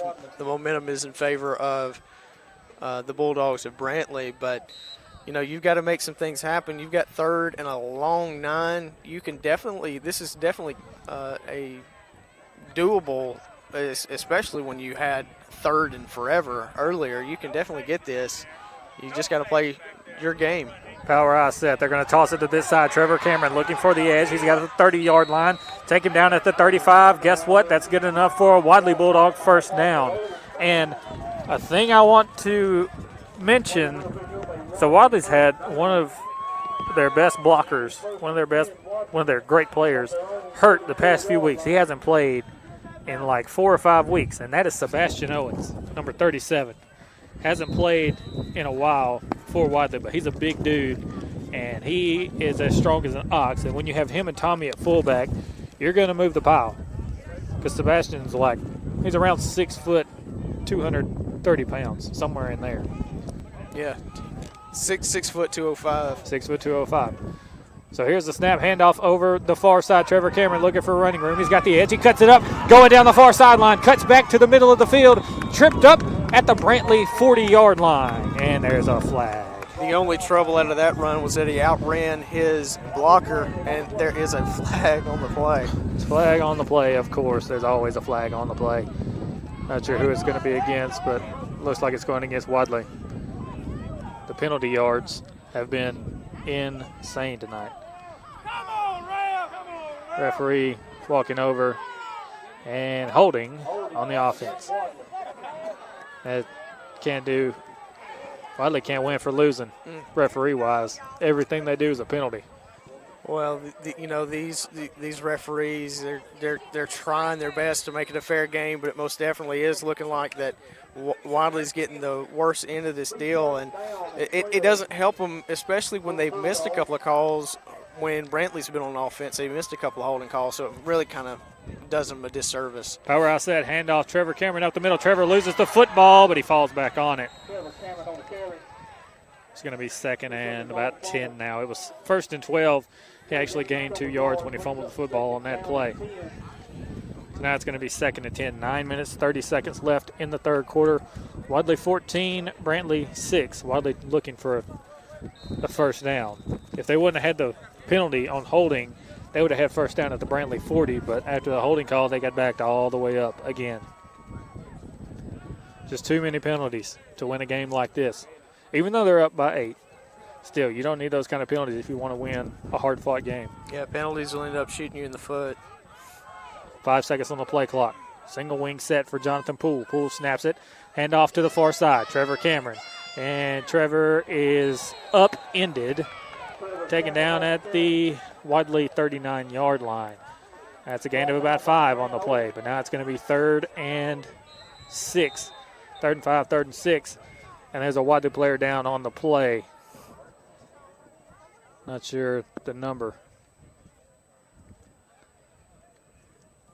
Got a Wadley player down. We're going to take, hold on. Yeah, we're going to take a 1-minute break. You're listening to Area High School Football on Eagle 102.3. Southern Ambulance Transport is always on call and always there when you need them. And we hope you don't need them, but if you do, call 256-357-2222 or 1-800-757-7367. They are your reliable emergency and non-emergency transportation, the highest quality of service. Southern Ambulance Transport is always ready. Call 2222 or 1-800-757-7367. Eye Care of Alabama, efficient and effective eye care close to home, proudly supports Randolph County, Hanley, Woodland, and Wadley high school football teams and academics. Dr. Mohan and the staff at Eye Care of Alabama offer cutting-edge technology, and they strive for excellent outcomes with every patient to get the best vision and medical eye care possible. Protect your eyes and vision with regular eye exams. Care, credit, and most vision and medical insurances accepted. Eye Care of Alabama in Roanoke, Jefferson, and Piedmont. Learn more about our services online on Facebook, Instagram, Twitter, and on our website. Call 844-480-2020. Go Teams! You're listening to Alabama Area High School Football on Eagle 102.3 and online at eagle102.com. On 3rd and 6, Wadley runs it up the middle with Trevor Cameron, and they are stopped. And it's 4th and 4 now for Wadley. Elijah Beverly back deep to punt. Back deep to receive for Brantley. Kilchrist and Messiah Burnett. Well, they're going to try to get Brantley to jump off sides, but it's not going to happen. Here's the snap, the punt from Elijah. This one, beautiful spiraling punt, and it's caught. Looking for the far sideline is Kilchrist. He's not going nowhere. There's a flag on the play. One of the Brantley players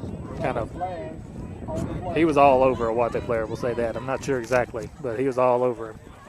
Yeah, he tackled him as he was running.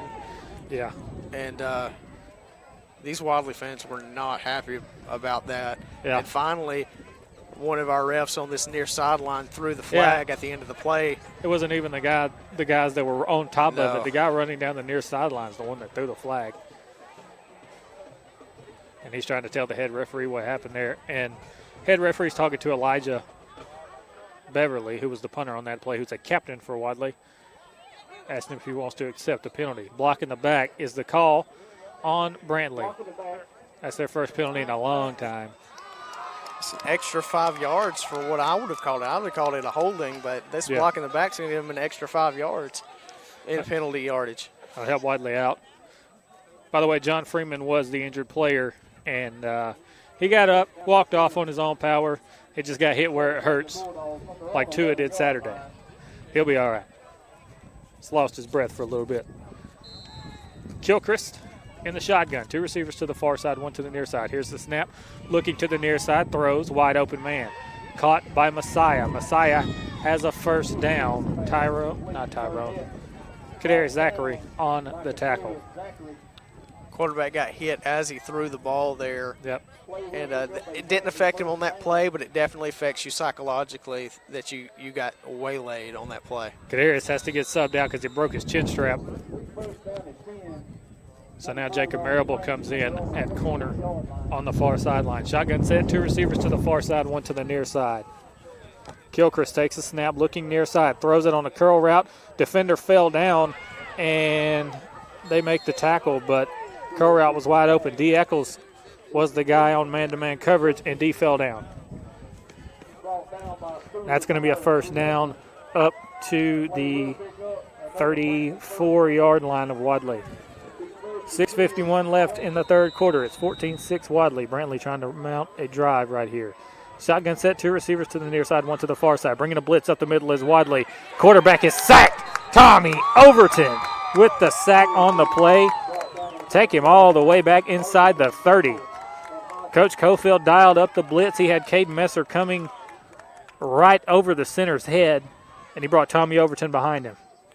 Yeah, it looks like that time he blitzed about 8. It was all-out blitz. Yeah, the only men that didn't blitz were the 4 that were covering the 4 wide receivers. He put all his chips on red there, and it worked. It worked. So now Kilchrist coming out 2nd and 15 in the shotgun. 2 receivers to the near side, 2 to the far side. Bump and run coverage from Wadley. Kilchrist snaps it, dropping back, looking for the screen. Over the middle, got his man for the screen. He's hit from behind. Chaz Harmon. Chaz Harmon hit from behind. D. Eccles getting up in the face of number 6. Referee didn't see that number 6 threw D. Eccles on the ground, and Yeah. the fans did, though, and then there was some chippiness between them. Yeah, that's why D got up in his face. Chaz Harmon need a little bit of help. He's laying here on the sideline. We're going to take a 1-minute break. You're listening to Area High School Football on Eagle 102.3. Tanner Health System is advancing health, expanding the possibilities for health in our community. From allergists to urologists, we're everywhere you are, when and where you need us most. Brought to you by the brilliant minds that are making exceptional health possible in our community. We know it takes much more than medicine. It takes medicine beyond measure. Call 770-214-CARE or learn more at tanner.org. Life is a tough game, and when it gets tougher, say from auto accidents, falls, or even medical conditions, the Expert Rehabilitation Services can get you back in the game. Nowhere can you find better rehab services than the Rehab Center at TRC, formerly known as The Inn. New name, same great service with intensive physical, occupational, and speech therapy 6 days a week. Our therapists are trained in hip and knee replacement, strokes, amputations, cardiac disease, and many other debilitating diseases. The Rehab Center at Trailers Retirement Community covers East Alabama and West Georgia's premier rehab center. Call 334-863-3500. You're listening to Alabama Area High School Football on Eagle 102.3 and online at eagle1023.com. So Brantley got a player down now as well. Chaz Harmon got picked up off the field, and he went to the sideline. Looked like he's going to be all right. But then as he was coming off, one of the Brantley players just kind of fell down on the field at about the 20. He's getting checked out by the coaches. Hopefully he'll be all right. They're pulling him up now, and he'll run off the field. That was number 56 for Brantley, Caleb Odom. He runs off to the sidelines and takes his helmet off, so it looks like he's going to be all right as well. A lot of chippiness going on from Richardson, number 6 of Brantley.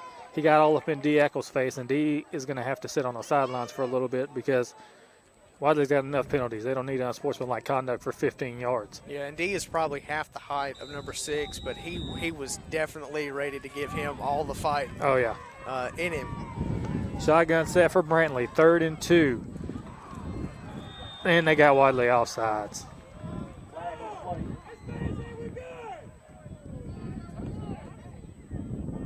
Cade Messer jumped off sides there. And as Cade jumped off sides, the referee on the opposing sideline threw a flag, but the referee on this sideline said we were good because he said we were good because we were. There was no contact. Exactly. If you cross over into the neutral zone, one of the offensive linemen has to touch you or they have to make a move. Right. Nothing happened. Nothing happened. So that's free. Shotgun set, 1st down now. That was a false start as the quarterback. He's throwing long for number 2, and that's incomplete. Marable was the only one that knew where the ball was. The receiver, Parker Driggers, had no idea where the ball was. He was just kind of tackling the Wadley guy because he was the only guy that knew where the ball was. Yeah. He was playing defensive back that time as a wide receiver, and I'm hearing some fans say pass interference. And maybe, but not quite. Shotgun set for Kilcrease. 2 receivers to the near side, 1 to the far side. Blitz from Wadley. Throws it over the top. This one, good defense, Kadarius Zachary. Good defense from Kadarius Zachary. I think he learned that one from the guy behind us, Quay Drake. Free safety for Kennesaw State standing behind us right now. He was number 10 for Wadley last year, and that's a lot. That's what Kadarius looked like on that play. Yeah, that was a really good defensive play. And what all these penalties have done and what all this chippiness from the Brantley side has done is caused this Wadley team to start playing angry. And that's, you don't need to poke the bear, and they poked him. Shotgun set for Kilcrease once again. 2 receivers on either side. Here's the snap. Kilcrease throws a screen to the far sideline, looking for running room. And a good tackle over there, but he didn't bring him down yet. So now they bring him down. He didn't get the 1st down. He'll be short. Kadarius Zachary went through 2 people to hit the wide receiver there to try and bring him down. He didn't bring him down, but he got stopped.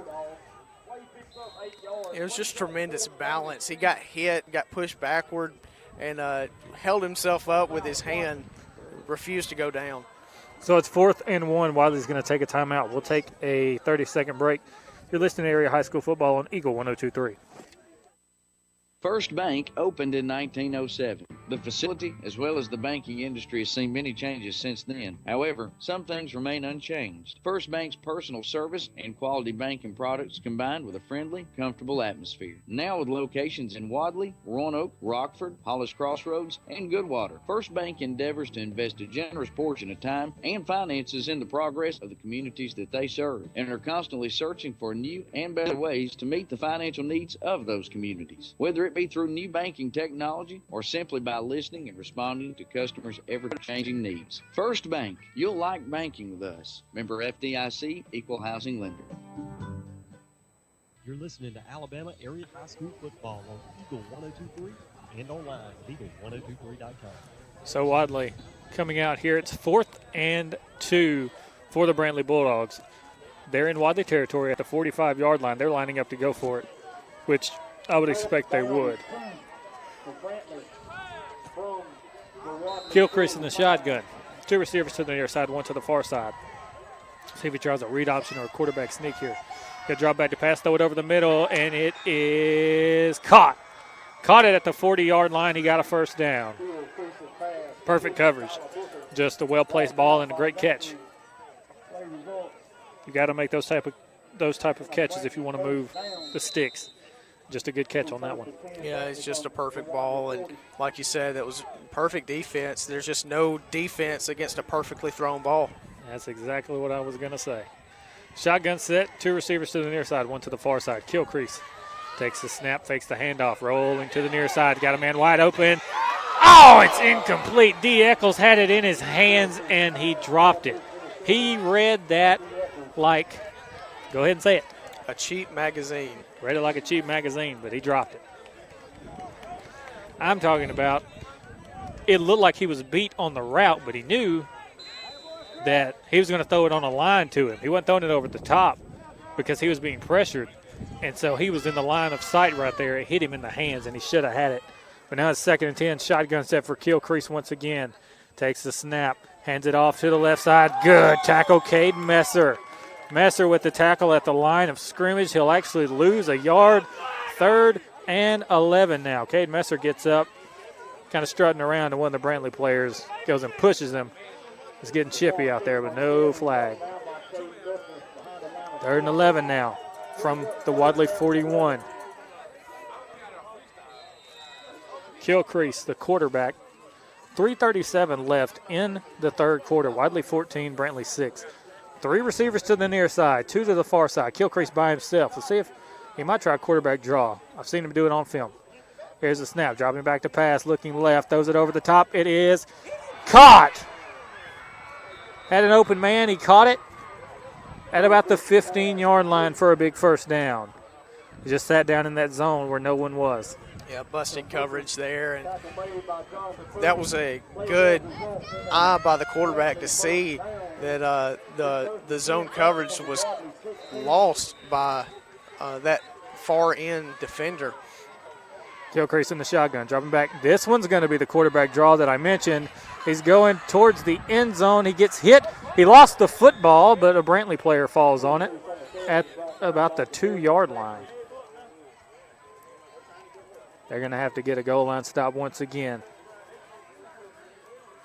The Wadley defense, that is. Wadley's going to have to get a goal line stop as it is 1st and goal for Brantley from the 4-yard line. 2 minutes left in the 3rd quarter. It's 14-6 Wadley. Brantley in the I formation. This is a rarity for them. Snap to Gilchrist. Handoff up the middle. Good tackle right there. That's Scooter battle.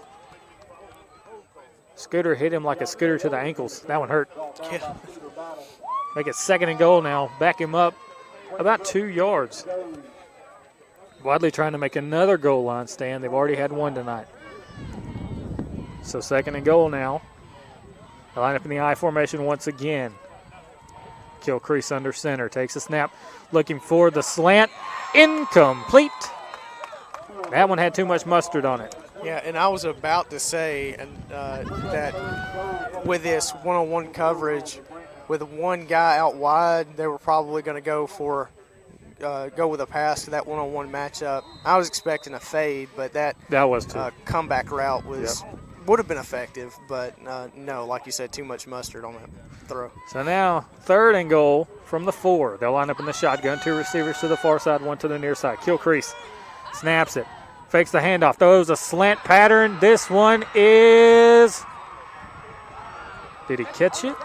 Oh, they said he caught it. Okay, touchdown Brantley. He said he caught it. Touchdown Brantley. And now it's 14-12. Brantley's going to go for 2 because they want to tie this ball game. Brantley still trying to sub people in, sub people out. Kilcrease in the shotgun. 2 receivers to the far side. 1 to the near side. And they're going to snap it. Direct snap. Double reverse pass. Incomplete. It didn't work. 1:56 left in the 3rd quarter. Wadley up 14-12. We're going to take a 30-second break. You're listening to Area High School Football on Eagle 102.3. Why choose Southern Union? Between working and family responsibilities, I thought I'd never be able to go to school. But Southern Union offered flexible schedules for both day and night courses. At Southern Union, I was able to take classes that gave me hands-on experience to aid in my future career. I really needed a calculus class, but couldn't fit calculus into my schedule this semester. So I went to Southern Union, and it transferred back to my university. Keep going at Southern Union. Your journey has just begun. For more information, visit suscc.edu.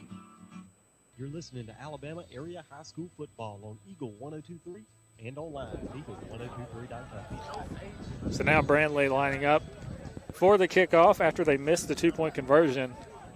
They're going to have to kick this one off. Number 57, Jones, once again ready to kick it off. He's going to try that little sideways kick once again. And, you know, I'm kind of surprised with as much as he tries this side kick right here, Wadley doesn't stack that side because they're outnumbered over there. And if he gets a perfect kick, they're going to get the ball because Wadley's outnumbered over there. Oh, good play. Kicks it right to number 52 from Wadley. He falls on it at the 50. Welch. Good hands, and a lot of people don't really understand and realize how difficult it is to catch an onside kick. It's pretty hard because a football doesn't bounce like a regular ball. It takes weird bounces, and that was just a really good play to stretch his hands out and catch that ball. They call them a hands team for a reason. Got to have them. So Wadley now 1st and 10. They would love a score right here. They're up by 2. There's 1:50 left in the 3rd quarter. Double wing set. They'll bring a man in motion. That's Trevor to the near side. He's got the ball, and he tries to juke a man, but he's taken down after a gain of about 2. And there's a flag as one of the Brantley players got chippy with Trevor. I think that flag might be on Trevor, actually, because Trevor was the one jawing with him. So I think it's going to be. If anything, this better be offsetting penalties. Otherwise, these Wadley fans might come unwound. Yeah, they might storm the field. Called it on Wadley. Well, they're coming unwound because they only called it on Wadley. They only called. Yep. So Wadley has to back up, and now it's 1st and 25 after the 15-yard penalty. On another note, Kyle, this Brantley defense is not giving any respect to the pass. They're playing all 11 men in the box. Of course, I would too. Well, now they've got one out wide with the rest of the guys in the box, and they're not giving any credit to the pass. Power eye set. Jacob Marable dots the eye in the backfield now as Trevor got subbed out after that penalty he had there. So Jacob Marable dots the eye in the backfield, the young freshman, trying to make a name for himself here in the 1st round of the playoffs in a huge game. Poole under center, snaps it, toss to the near side. Marable looking for running room, And he'll get up to about the 41-yard line. Now it's going to be 3rd and long. Why they put themselves behind the sticks, and they put them too far behind the sticks. Again. So now it's third and about 20 for Wadley. 1 minute left in the third quarter. Wadley's up 14-12. Pull the quarterback here on 3rd and 20. 9 seconds on the play clock. Power eye set. Trevor Cameron dots the eye in the backfield. Jonathan snaps it. Hands it off to the near side to Trevor. Trevor cuts it back up the middle, and he'll run up to the 46-yard line, and it's 4th down.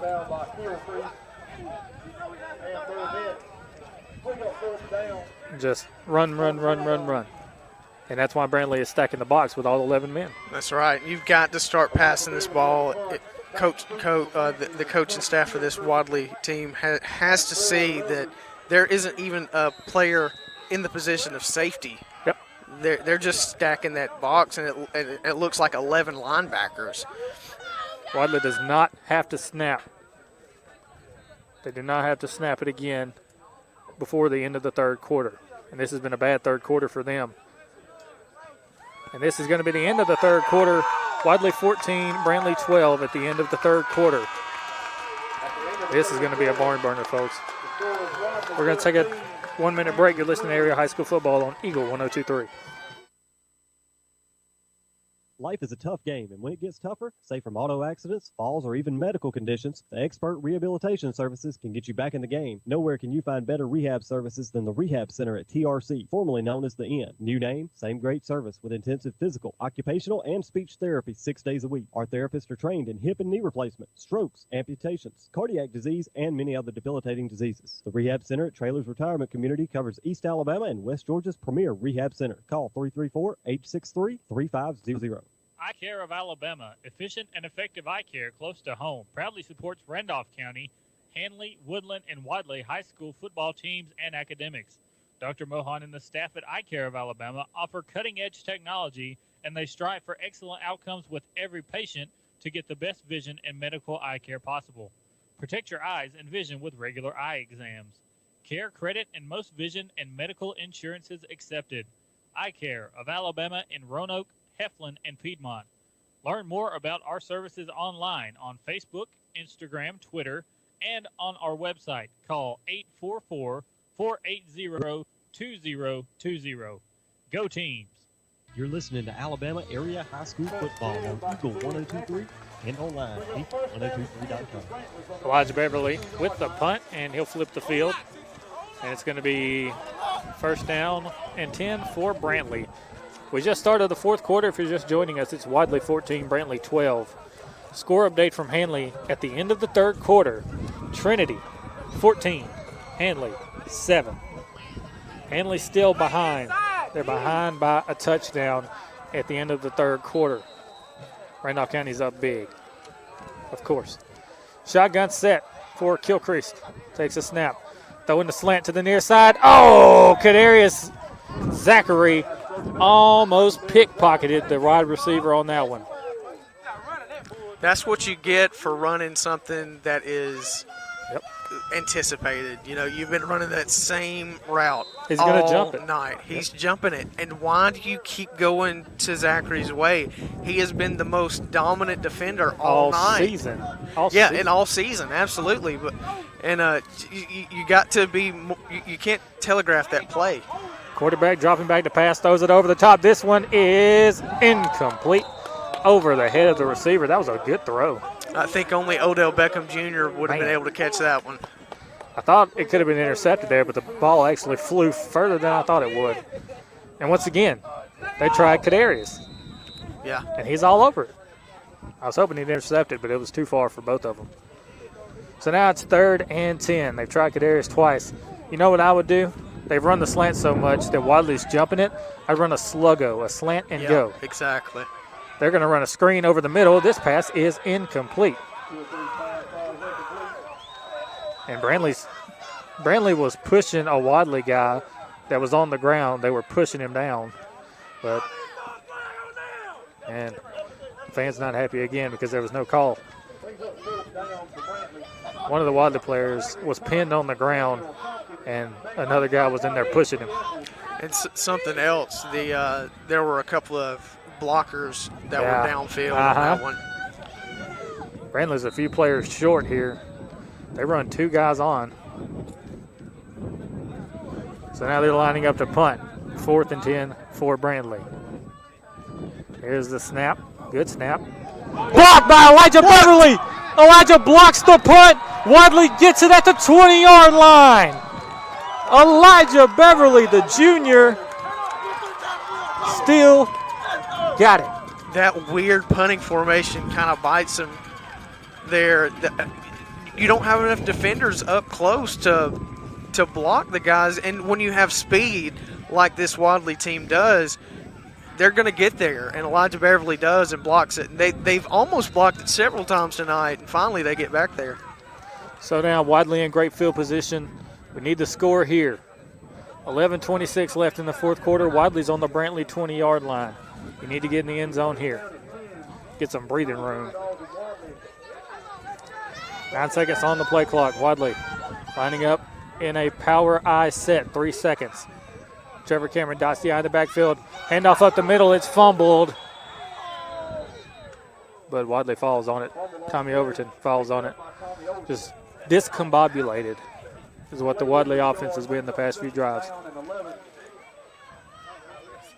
You have them lining up in the wrong formations, penalties, just you're not moving the ball at all. Right. And I'm thinking about sending Chance down on the field with a piece of paper, handed it to Coach Farr, and say, pass the ball. You want to, well, you got the same last name. Maybe you got some telepathy. Yeah. You can well, I've tried. It's not working. Yeah. Our minds are out of sync. 2nd and 11. Power I set once again. Trevor dots the eye in the backfield, whistles blow, and timeout Wadley. Wadley takes a timeout. We're going to take a 1-minute break. You're listening to Area High School Football on Eagle 102.3. Are you hungry for some good old Southern comfort food that is fresh and homemade? Well, the Abanda Cafe and Bake Shop is where you need to be Monday through Friday from 6 a.m. to 2 p.m. and Saturday from 6 a.m. to 10:30 p.m. Located at 17204 Highway 77 in Wadley, Abanda Cafe and Bake Shop offers a holiday meal deal that consists of ham, homemade dressing, green beans, made from scratch yeast rolls, your choice of brownie or sweet potato pie. Sounds good. Mention you heard this commercial on Eagle 102.3 and be entered to win a Christmas red velvet cake. Abanda Cafe and Bake Shop. Check out their daily menus and other meal deals on Facebook. First Bank opened in 1907. The facility, as well as the banking industry, has seen many changes since then. However, some things remain unchanged. First Bank's personal service and quality banking products combined with a friendly, comfortable atmosphere. Now with locations in Wadley, Roanoke, Rockford, Hollis Crossroads, and Goodwater, First Bank endeavors to invest a generous portion of time and finances in the progress of the communities that they serve, and are constantly searching for new and better ways to meet the financial needs of those communities. Whether it be through new banking technology or simply by listening and responding to customers' ever-changing needs. First Bank, you'll like banking with us. Member FDIC, Equal Housing Lender.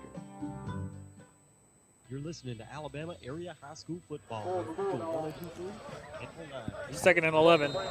Wadley throws a pass. Jonathan Poole hits Marable in the flat, and that'll get him about 3 yards. And it's 3rd and 8 now. 10:23 left. This is 4-down territory. Absolutely. Single wing set for Wadley. Here's the snap. Handoff to the far side for Trevor Cameron. Trevor keeps those legs going, and he'll cut it in half. It was 3rd and 8. Maybe about 4th and 4 now. It's 4th and 5. For the Wadley Bulldogs. 9 minutes, 50 seconds left in the ball game. Dalton Brown trying to get in the air, Coach Cofield. Dalton wants to get in there and play. Poole, the quarterback. 9:40 left. They'll sub out Marable now. 4th and 5. 5 on the play clock. 3, 2, 1. Wadley snaps it. Toss to the near side. Tommy Overton. Overton inside the 10. Runs over a man at the 5. He's got a first down. He didn't get the touchdown, but he's got a first down. First and goal now for the Bulldogs.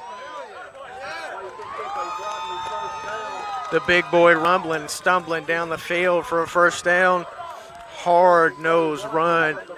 And that run was a good run because the edge was set by some pretty big guys. They were able to block those defenders back in rather than outside. It was a good play. First and goal from the 3 now. 9 minutes left in the game.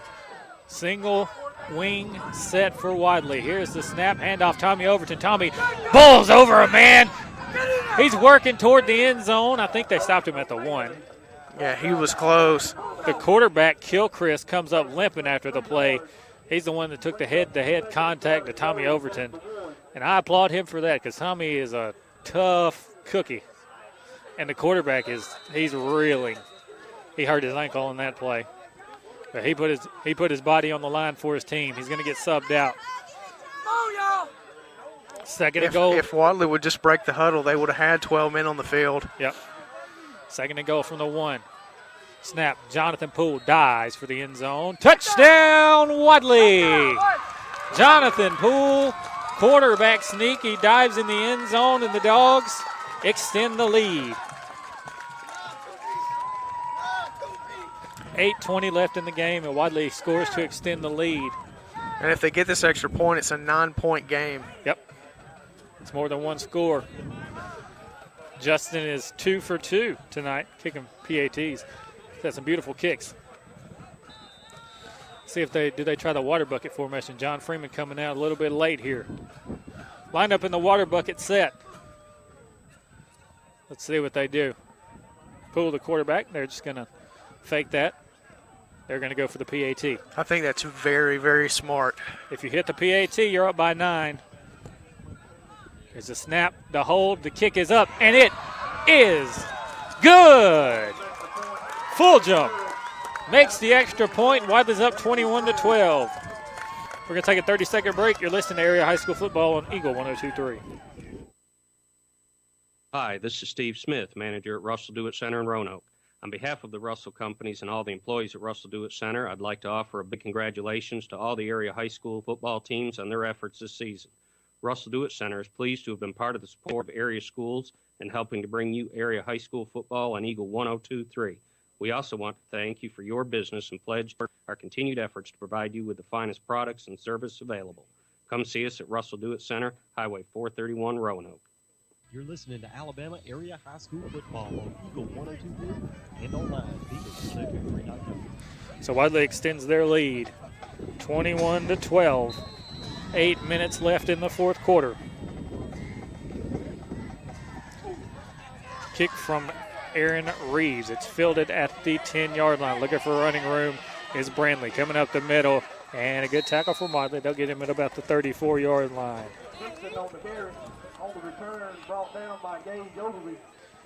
And this has been one of those tough games. 1A South is one of the toughest divisions. It doesn't matter what classification you look at. 1A South is going to have a lot of really, really good football teams. Brantley being one of them. Historically, really good football team. Won the state championship in 2009, and they have been great. Shotgun set now for Kilchrist. 2 receivers to the near side. They're going to run a handoff up the middle, and he handed that one right off to Tommy Overton as Tommy meets him in the backfield for a loss of 1 on the play. Domination by the defensive line. Tommy Overton gets in the backfield, makes a play, tackle for loss, playing with purpose. They're trying their best to make sure that Brantley doesn't get to the end zone. Kilchrist dropping back to pass in second down, throws it over the top, and it is incomplete. Oh, they threw a flag for pass interference. Are you serious? Yeah, the defender kind of had his hand in the back pocket of the Brantley receiver, and right as the ball went over his head, he kind of went down. And even though it was uncatchable, they are going to call that a pass interference. Oh, man. But at least it's high school. By that, I mean it's a 15-yard penalty and an automatic first down Right. from where the ball already was. If this is college or NFL, that's 15 yards from the spot of the foul, which would put them way deep in Wadley territory. But now it's 1st and 10 from the Wadley 47. Shotgun for Kilchrist. 2 receivers to the far side, 1 to the near side. Dropping back to pass, looking over the near side. Jonathan Poole over the top, intercepted! Jonathan Poole coming down the near sideline. 30, 35, 40, cuts back toward the 50. He'll step out of bounds at the 48-yard line. The quarterback, Jonathan Poole, playing safety over the top, intercepts it, makes it look easy. At that time, Booker, the receiver, was looking for a pass interference. He laid there on the ground trying and pleading his case, trying to do a good acting job. But no, that was just tremendous defense. Jonathan Poole makes a tremendous interception. He ran in from a safety position, helped with the cornerback in coverage, and made a tremendous play on the ball. 7:21 left in the game. Wadley has the ball back. They're up 21-12. Power I set. Trevor Cameron dots the I in the backfield. Jonathan Poole under center after the wonderful interception he just had. And he's going to drain that clock. He's waiting until he gets inside 5 seconds on the play clock to snap it. Snaps it, toss it this side. Got some blockers ahead of Trevor Cameron. Cameron gets hit out of bounds at about the 42-yard line. The only bad thing about that run is that running out of bounds is going to stop the clock. You've got to fall down inside. You know, you want every yard, yes, but you also want the clock to run. So just fall down in bounds. Right. 2nd and 6 now for Wadley. 7:14 left. It's 21-12. Wadley on top, and the Bulldogs of Wadley have the ball at the Brantley 42-yard line. Carry on Birdsong, senior from Wadley last year. He's trying to get on the microphone over here. He's trying to wheel his Bulldogs on. Power I set. Pull under center. Here's the snap. Handoff. Sebastian Owens over the far side. Sebastian is taken down by a pack of Bulldogs there. Sebastian, the hole looked like would have been open if he would have cut back toward his blockers, but he tried to bounce it out over the edge. Yeah, and Sebastian Owens is not an edge runner. It would have been a much better run, much more successful if he would have bounced it to the inside and just taken it up. But it's good to see Sebastian running the ball. Good to see him back in the game. He's been injured, and now it's good to see him back in the game, able to play. So now 3rd and 7 for Wadley. 6.5 minutes left in this ball game. They line up in a single wing set. Caden Messer, the wing to the near side. Poole snaps it. He fumbles it. Pretty sure Brantley got it. I think Brantley got the ball. I'm pretty sure Brantley got it. I don't know though. I guess that's.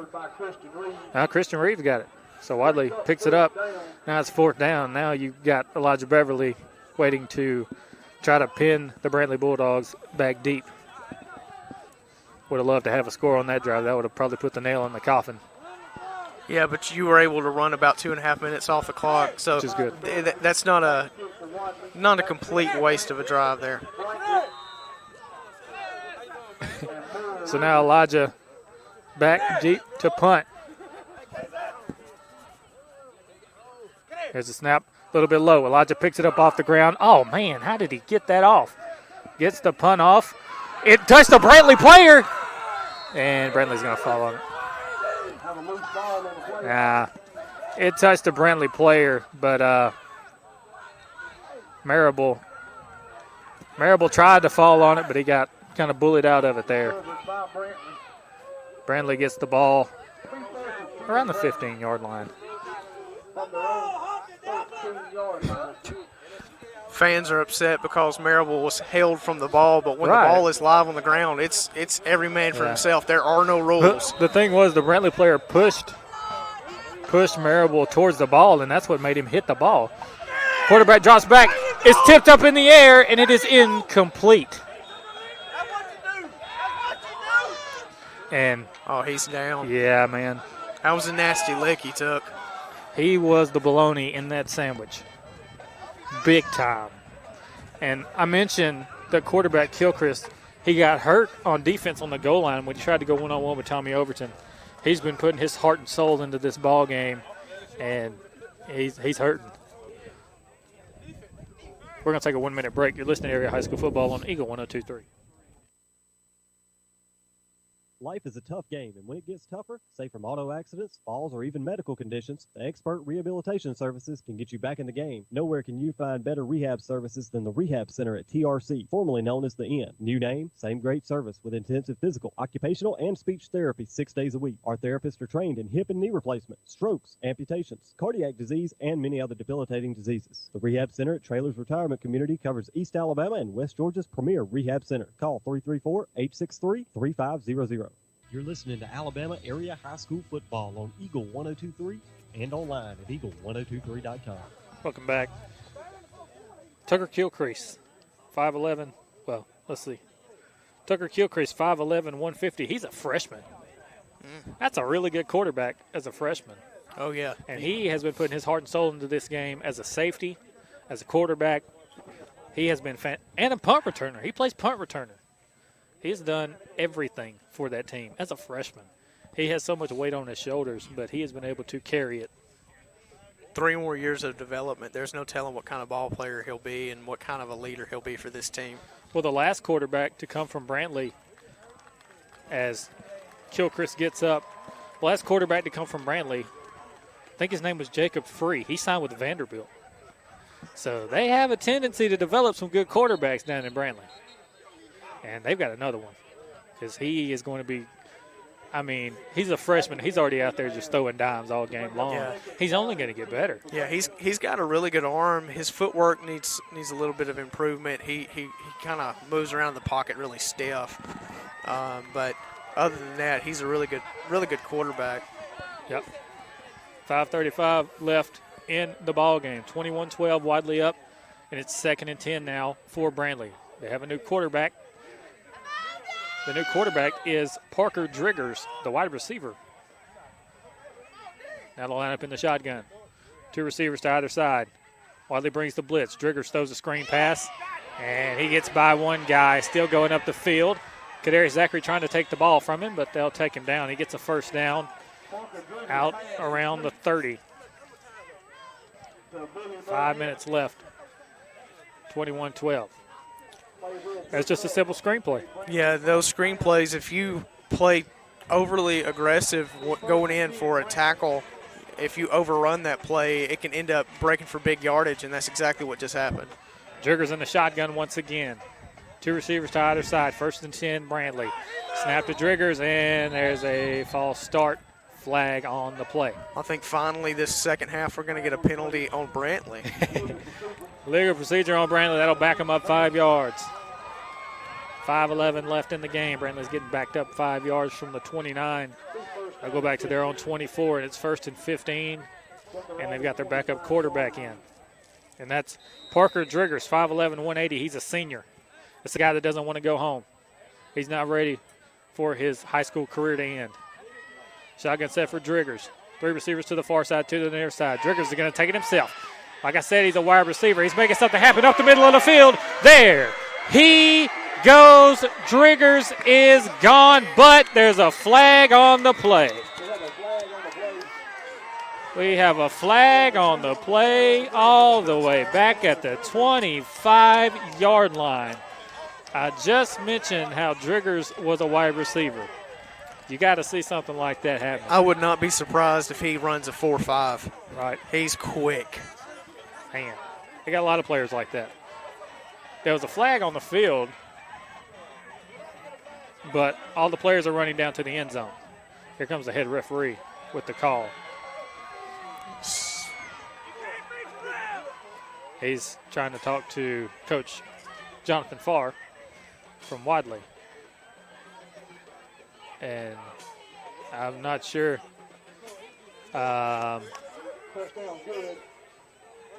Unsportsmanlike conduct is the call against Wadley. Another one. Yeah. So now lining up for the PAT is Brantley. 21-18 with 5 minutes left in the game. This is not the regular PAT kicker either.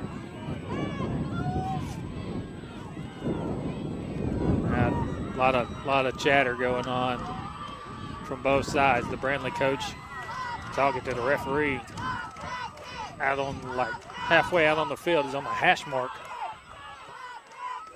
Kicker's number 65, Benjamin Hughes. The referee, touchdown. Unsportsmanlike conduct on the defense and the offense. Unsportsmanlike conduct on both teams.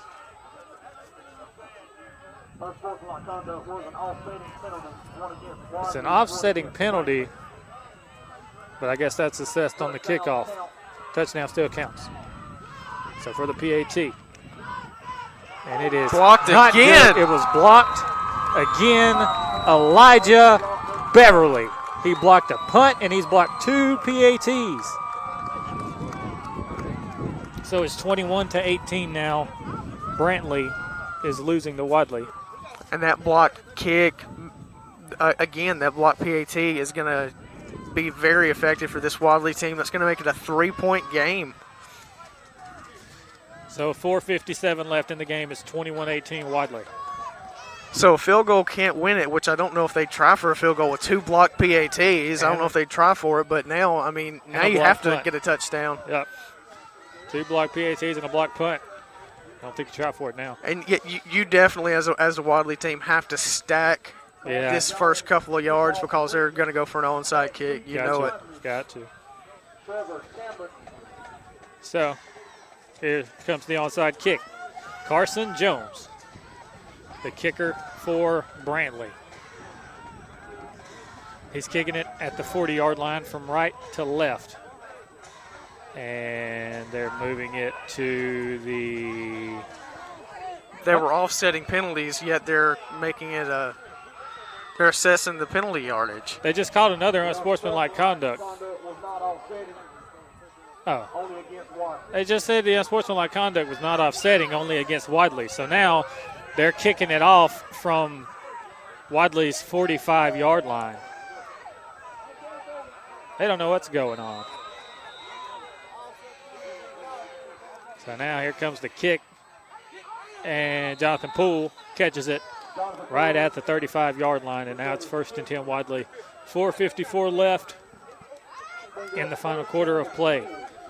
Wadley's up by 3, 21-18, but anything can happen here in this game.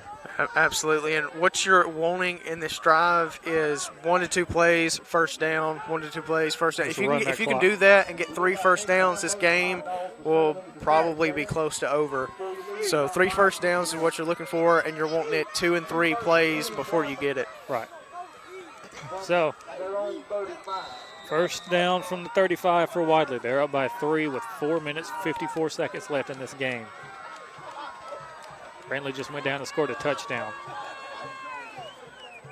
So now they'll line up in a Wildcat set.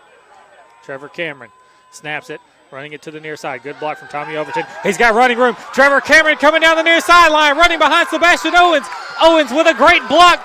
Trevor making a move, still going inside the 10, down inside the 10-yard line. What a run from Trevor Cameron. My goodness. And that's the other thing you wanted. Yeah, that got to get the ball. A dynamic play to start off the drive.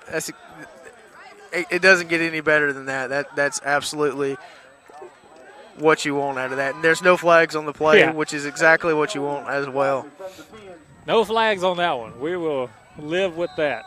So 1st and 10 Wadley. 1st and goal Wadley from the 10. 4 minutes, 33 seconds left. Clock's still counting. Poole's going to wait as long as he can. Actually, Poole's not in at quarterback. They're playing Wildcat once again. Hey, if it ain't broke. Wildcat snap. Trevor Cameron up the middle. And Trevor gets tripped up at about the 5-yard line. Trevor was very patient there. He waited back and waited on his moment to pounce. And just luckily for Brantley, they hit him in the leg and flipped him up in the air, or else he'd have been walking into the end zone. 4 minutes left in the game. Wildcats have once again. Here's the snap. Trevor Cameron to the far side. Touchdown, Wadley. Trevor Cameron walks into the end zone. Boom. Makes it, again, a 9-point game And with this extra point, it'll be a 10-point game, still a 2-possession ball game now. 3:50 left. It's getting tougher. It's getting a little bit tighter for this Brantley team. They've got to make some stops and do something that they've scored on offense. They've just got to get their defense together. And they've got one of the best defenses in Class 1A. 27-18. Wadley up with 3:50 left in the game. Now going for the PAT. Fulgham lining up for the PAT. Wadley's done a good job with these all night. Kick is up, and it is good. Wadley 28, Brantley 18. 3:50 left in this ball game. We'll take a 30-second break. You're listening to Area High School Football on Eagle 102.3. The spirit of competition, you see it all over town. People taking pride and giving it their best. At Small Town Bank, they're happy to be there for you every day, making your life better and your community stronger, all striving to be their best. With 6 convenient, full-service locations open 6 days a week in Wedowee, Ranburne, Roanoke, Heflin, Carrollton, and Dallas, and a loan production office in Oxford. Small Town Bank is there when you need them most, helping develop and grow. That is the goal with Small Town Bank. Small Town Bank, an equal housing lender and member FDIC. You're listening to Alabama Area High School Football on Eagle 102.3 and online at eagle1023.com. Final from right field. Trinity wins 14-7. So the Handley Tigers are going home in the first round this year as they lose to Trinity 14-7. Good season for Handley, comes up short in the first round. Brantley fields the kickoff, and they'll run it all the way up to about the 40-yard line.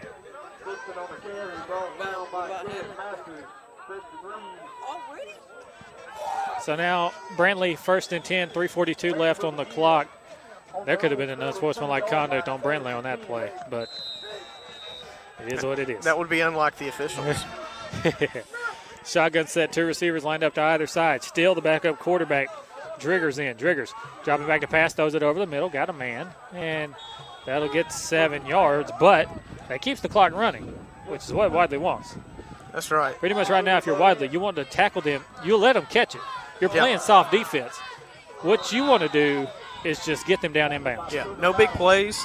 Tackle them inbounds, and you don't even mind letting them score if they take up some time on the clock. Driggers throws a screen to the far side. Oh, big hit, but he stayed in bounds. Big hit, but he stayed in bounds, so the clock keeps going. So now it's 1st and 10 from the Wadley 45. 3 minutes left in the game. Wadley up by 10. Driggers, the quarterback. 3 receivers to the far side, 2 to the near side. Wadley only bringing 3 men. Wadley's got 3 men on the D-line. So they're just dropping back and playing quarters coverage. Whistles are blown. Offsides on the defense.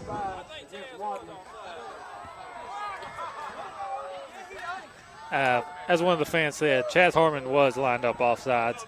His head was over the football. If we'd have been in LSU, they would have called that. But yeah, three men were offsides in that game. They didn't call anything. He was offsides on that one. Yeah. Shotgun set, dropping back. Oh, man. Whistles blow, and the quarterback was about to get pummeled by Chris Hodges. I mean, his lunch was about to get eaten on that play. Oh, there's a false start on the offense. Just take it back to the original line of scrimmage. Yeah. That's going to take it back. 2:50 left in the game. Time. It's slipping away. Wadley's running a guy off late. They need to hurry up. Chaz Harmon getting off the line, getting off. Trevor Cameron comes in to play nose tackle. Driggers dropping back to pass, throws it over the middle. It's caught, and that is a touchdown.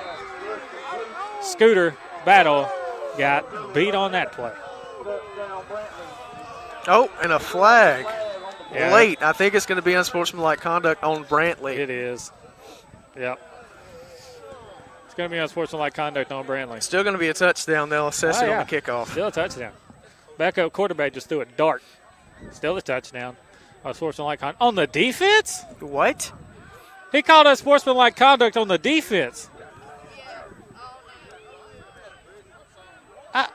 I didn't see anybody from Wadley anywhere near anyone. Nobody was close. I know. What?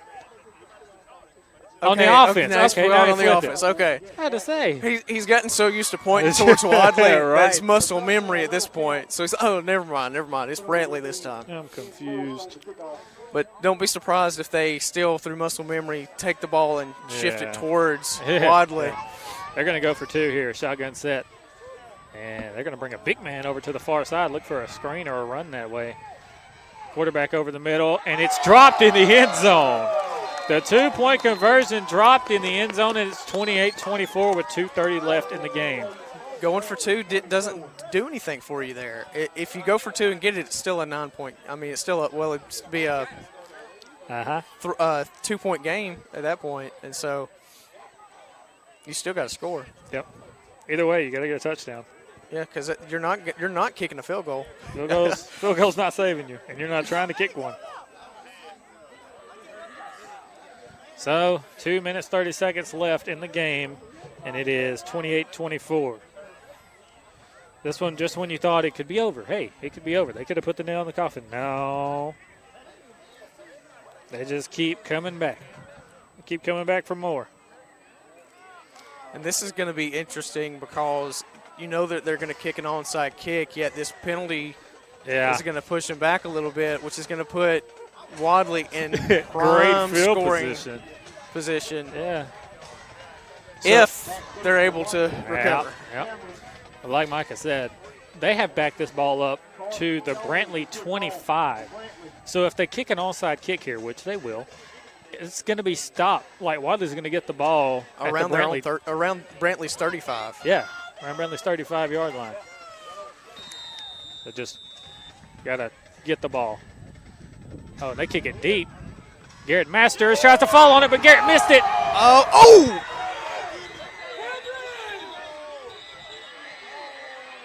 Garrett missed it. Whistles blow. They say Wadley has the ball. Trevor Cameron got laid out on that play. Jacob Marable falls on the football. And now Wadley's going to have it 1st and 10. That's a lucky break for the Wadley Yeah, Bulldogs. it was. Now it's 1st and 10. Wadley from the 47-yard line. And I'm honestly surprised Trevor Cameron got up after that hit. I mean, he got pummeled. And he was just looking for the ball. Yeah. And they had already fallen on the ball. He was just looking to see if he could make a play, and he just got blindsided. Now it's 1st and 10 Wadley with 2:25 left. They have the lead. They're going in the Wildcat. I would too. It's been working for him. Trevor Cameron, quarterback in the Wildcat, running to the far sideline. He's trying to go, and there's a flag. And there's a flag.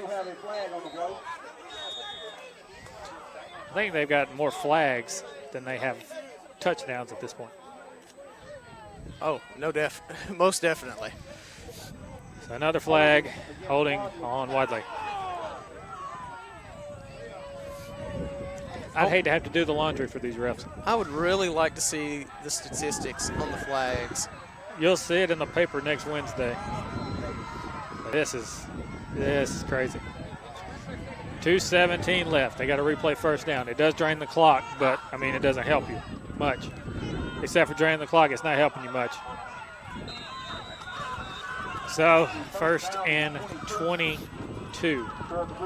Line up in the Wildcat. Running it to this side has worked pretty well tonight. They're going to try it again.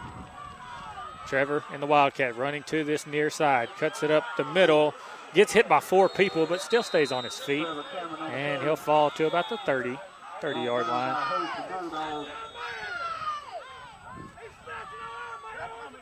And Trevor just got stepped on. And this is getting out of hand. John Freeman getting into it. It's round 1 of the playoffs. It's win or go home, and things are getting really chippy. People are getting stepped on out there. Yeah, the players begin to kind of make bad decisions. The fans begin to get a little bit upset. Yeah. It's just that's what happens when you get to the playoffs. It's win or go home, and so you put it all on the line. To let emotions get the best of them. And there's a Brantley player down. We're going to take a 1-minute break. You're listening to Area High School Football on Eagle 102.3. Start your children off with good dental care, and you and they will save money in the long run. That's because small problems can be caught early before they become major problems. Dr. Michael Edwards in Wadley can help put your child on the right dental path and keep them there. Teeth sealants can help prevent decay and the sometimes painful results that can make your child afraid of maintaining good dental health. Dr. Edwards offers expanders and space maintainers to keep teeth perfectly aligned and is licensed for pediatric IV sedation. Call Dr. Edwards for an appointment or consultation at 256-357-2882. You're listening to Alabama Area High School Football on Eagle 102.3 and online at eagle1023.com. Players still being checked out. They're trying to pick him up here. That is number 67. 63, excuse me. Number 63, Quandarius Jackson. Jackson gets picked up. They're going to have to help him off the field. The game clock was reset to 2 minutes, so there's 2 minutes left in this game. Wadley's up by 4. Things are getting really chippy. The police have strode down onto the sidelines on both sides, trying to make sure nothing gets out of hand here. And a lot of things being swapped between both teams. Sweeping the leg is being talked about like it's a WWE match. Yeah, you don't want anybody to get hurt. You don't want them to do anything silly or stupid, and so, even though emotions are running high, even though you may feel like that you've been treated unfairly by the refs, you can't do anything that would cause any harm to the other players outside of the rules, the confines of the game. Brantley just called a timeout. Huh? Well, that's a waste. So there was an injured player, and after the injured player got up and they brought him off the field, Brantley called a timeout. So they used a timeout with 2 minutes left as the clock was already stopped. And you had all that time to talk and discuss what you were going to do. The whole time. That's weird. Player got helped off the field. Hopefully he'll be all right. Yeah, he wasn't putting any pressure on that left ankle. Yeah. Which isn't a good sign, but hopefully he will be okay. Maybe it's just maybe just twisted his ankle or sprained his ankle like Najee. Maybe it's just that. But Wadley got to fix the chippiness here.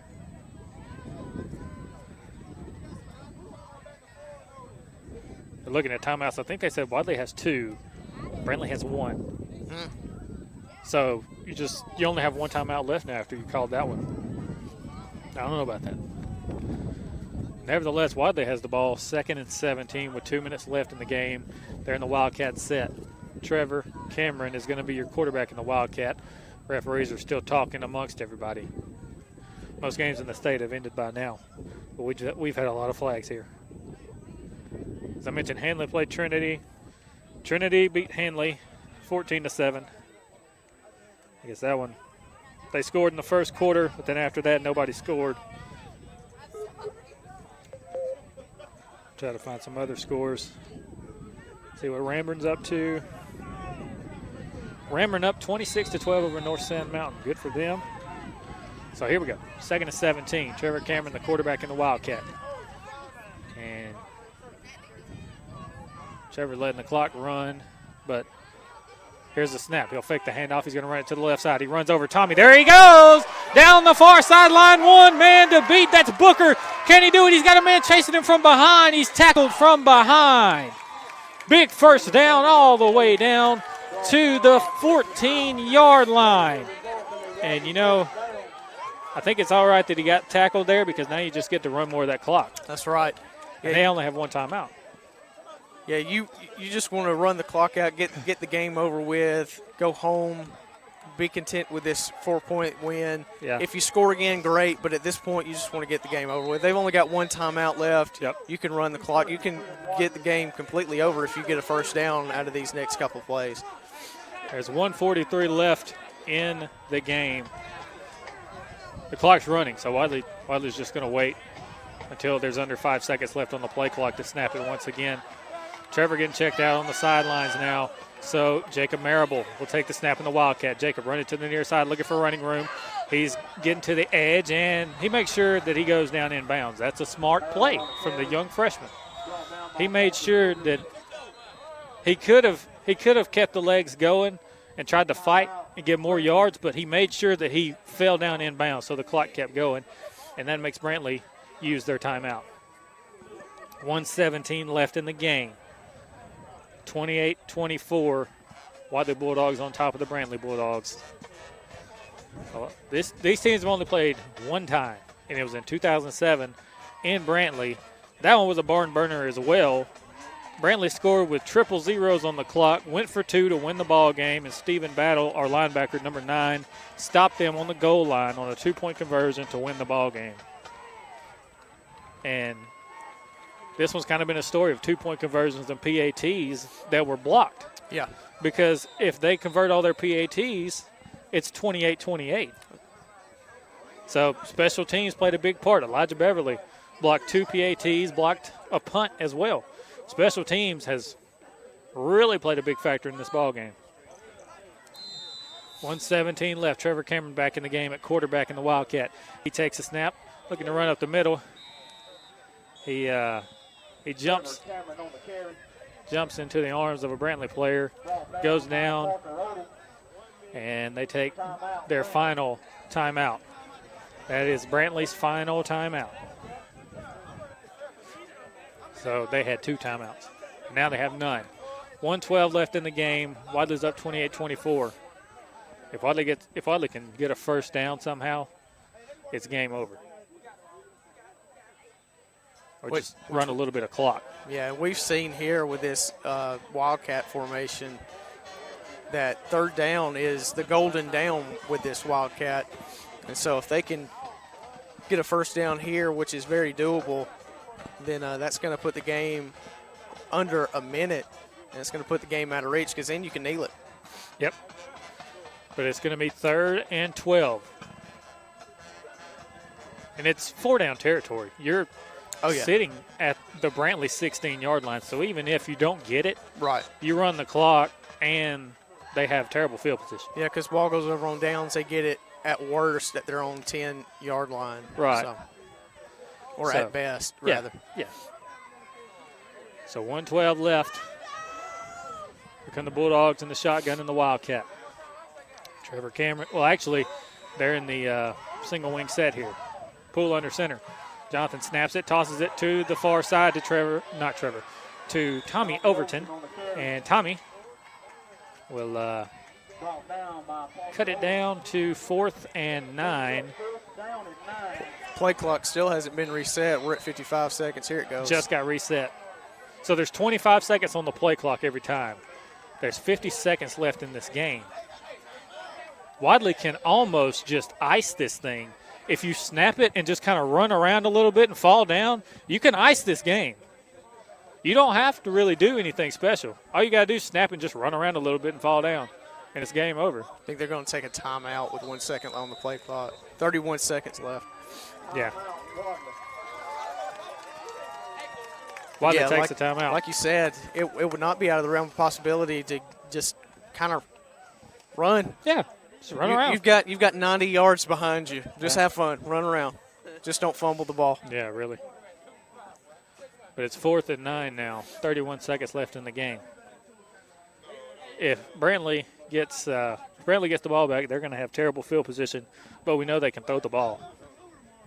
You got to play some good coverage. On another note, though, very interesting, if Wadley so chose, if they kicked a field goal, it would make it a touchdown game. True that. And Justin has been pretty good tonight. I think Justin could probably make a field goal from here, to be honest with you. He tried one the last game we had here. Just came up a little bit short. But Wadley lining up to go for it on 4th and 9. 31 seconds left in this ball game. Trevor Cameron, the quarterback in the Wildcat, with Cade Messer to his right. Here's a snap. Trevor running to the near sideline, cuts up behind his blockers. He's taken down. He didn't get the first down. Clock runs down to 26 seconds left. So, Brantley's got 26 seconds. Brantley's got 26 seconds to try to get in the end zone. So, Wadley's going to play some prevent defense. Yeah, you want to play 3 men deep, and then everyone else has a man with 3 men on the line, 2 men rushing the quarterback, 1 play in spy. That's kind of the safe defense that you want to run right now. So now Brantley lining up, 1st and 10. They're at their own 7. They still got the backup quarterback, Driggers in. Driggers snaps it, dropping back to pass, looking over the near side, throws it. It's intercepted. D. Eccles running down the near sideline, and he is in. Touchdown, Wadley. D. Eccles with a pick 6 to ice this one. That will be the ball game. Driggers was getting rushed. He threw it too high over his receiver's head, and it was intercepted by D. Eccles. They picked on him all night long. He got his payback. He got kicked on the sideline. He got his payback. Yeah, and on that play, he didn't have a specific man. He just kept his eyes on the quarterback, read where the quarterback was looking, and went for the interception. Tremendous play by D. Eccles there. So now Justin Fulgham lining up for the PAT once again. He's been perfect so far. He's doing really good. So Fulgham lining up for the PAT. This kick is up, and it is good. 35-24 Wadley with 16 seconds left. The Dogs extend the lead, and it looks like they're going to win it.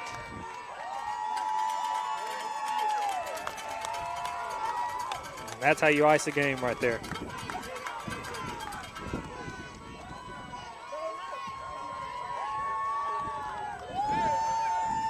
Aaron Howell just texted me. He said, pick 6, that wasn't something y'all expected. No, it wasn't. No. But I'm sure glad that it happened. But it was the backup quarterback that was in to throw the football that time, which he threw a touchdown pass on their last drive.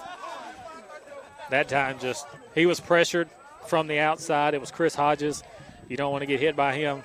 So he tried to float it over the top to his receiver. He had 2 receivers in the vicinity. He overthrew both of them, and D was opportunistic as he picked it off. And I guarantee, as happy as the fans are, as happy as the coaches are, there's nobody as happy as D. Eccles right now. Very true. So now Wadley kicking a kind of squib kick. It goes 10 yards, and Brantley will get it at the 45. So I think Ranburne beat North Sand Mountain. So those Bulldogs won as well. Trying to find the Clay Central score. Clay Central beat Corner 34-8. They will be heading to Madison Academy in Huntsville next week. Hanley lost to Trinity, and Randolph County 53-6 with 10 minutes left in the game. So they're moving on as well. So shotgun set for Driggers, and Driggers is going to run this one. He's taken down at the 50-yard line. That's your ball game. Brantley getting all in the face of a Wadley player, but it doesn't even matter because they've lost the ball game. Some handshakes being exchanged from some of the players. The Wadley Bulldogs have won against the Brantley Bulldogs 35-24. They'll move on. They survive and advance to play next week. Next week, Wadley probably going to be on the road. Let's see. Let's see what St. Luke's is up to.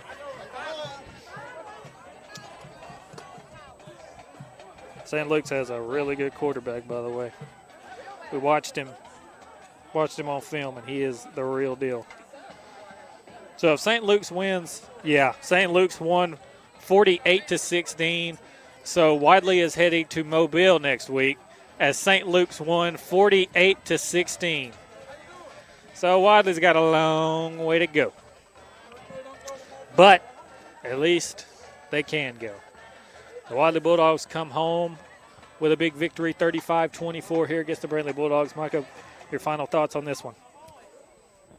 Well, it was a good game. The team that came out on top was a team that, strangely enough, they didn't make the least amount of mistakes. They made the most amount of mistakes. But what they did do was they made tremendous use of some special teams mishaps by the Brantley Bulldogs.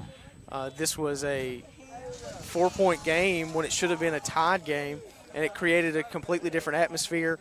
Wadley was extremely physical on the offensive and defensive line. Brantley also played a really good game, had some big plays, but in the end, special teams was the determining factor in this game. And it is a 35-24 game, but that doesn't tell the story of how close this game was. This really should have been a 28-28 game going down into the fourth quarter, and just tremendous ball played by both sides, but Wadley comes out on top.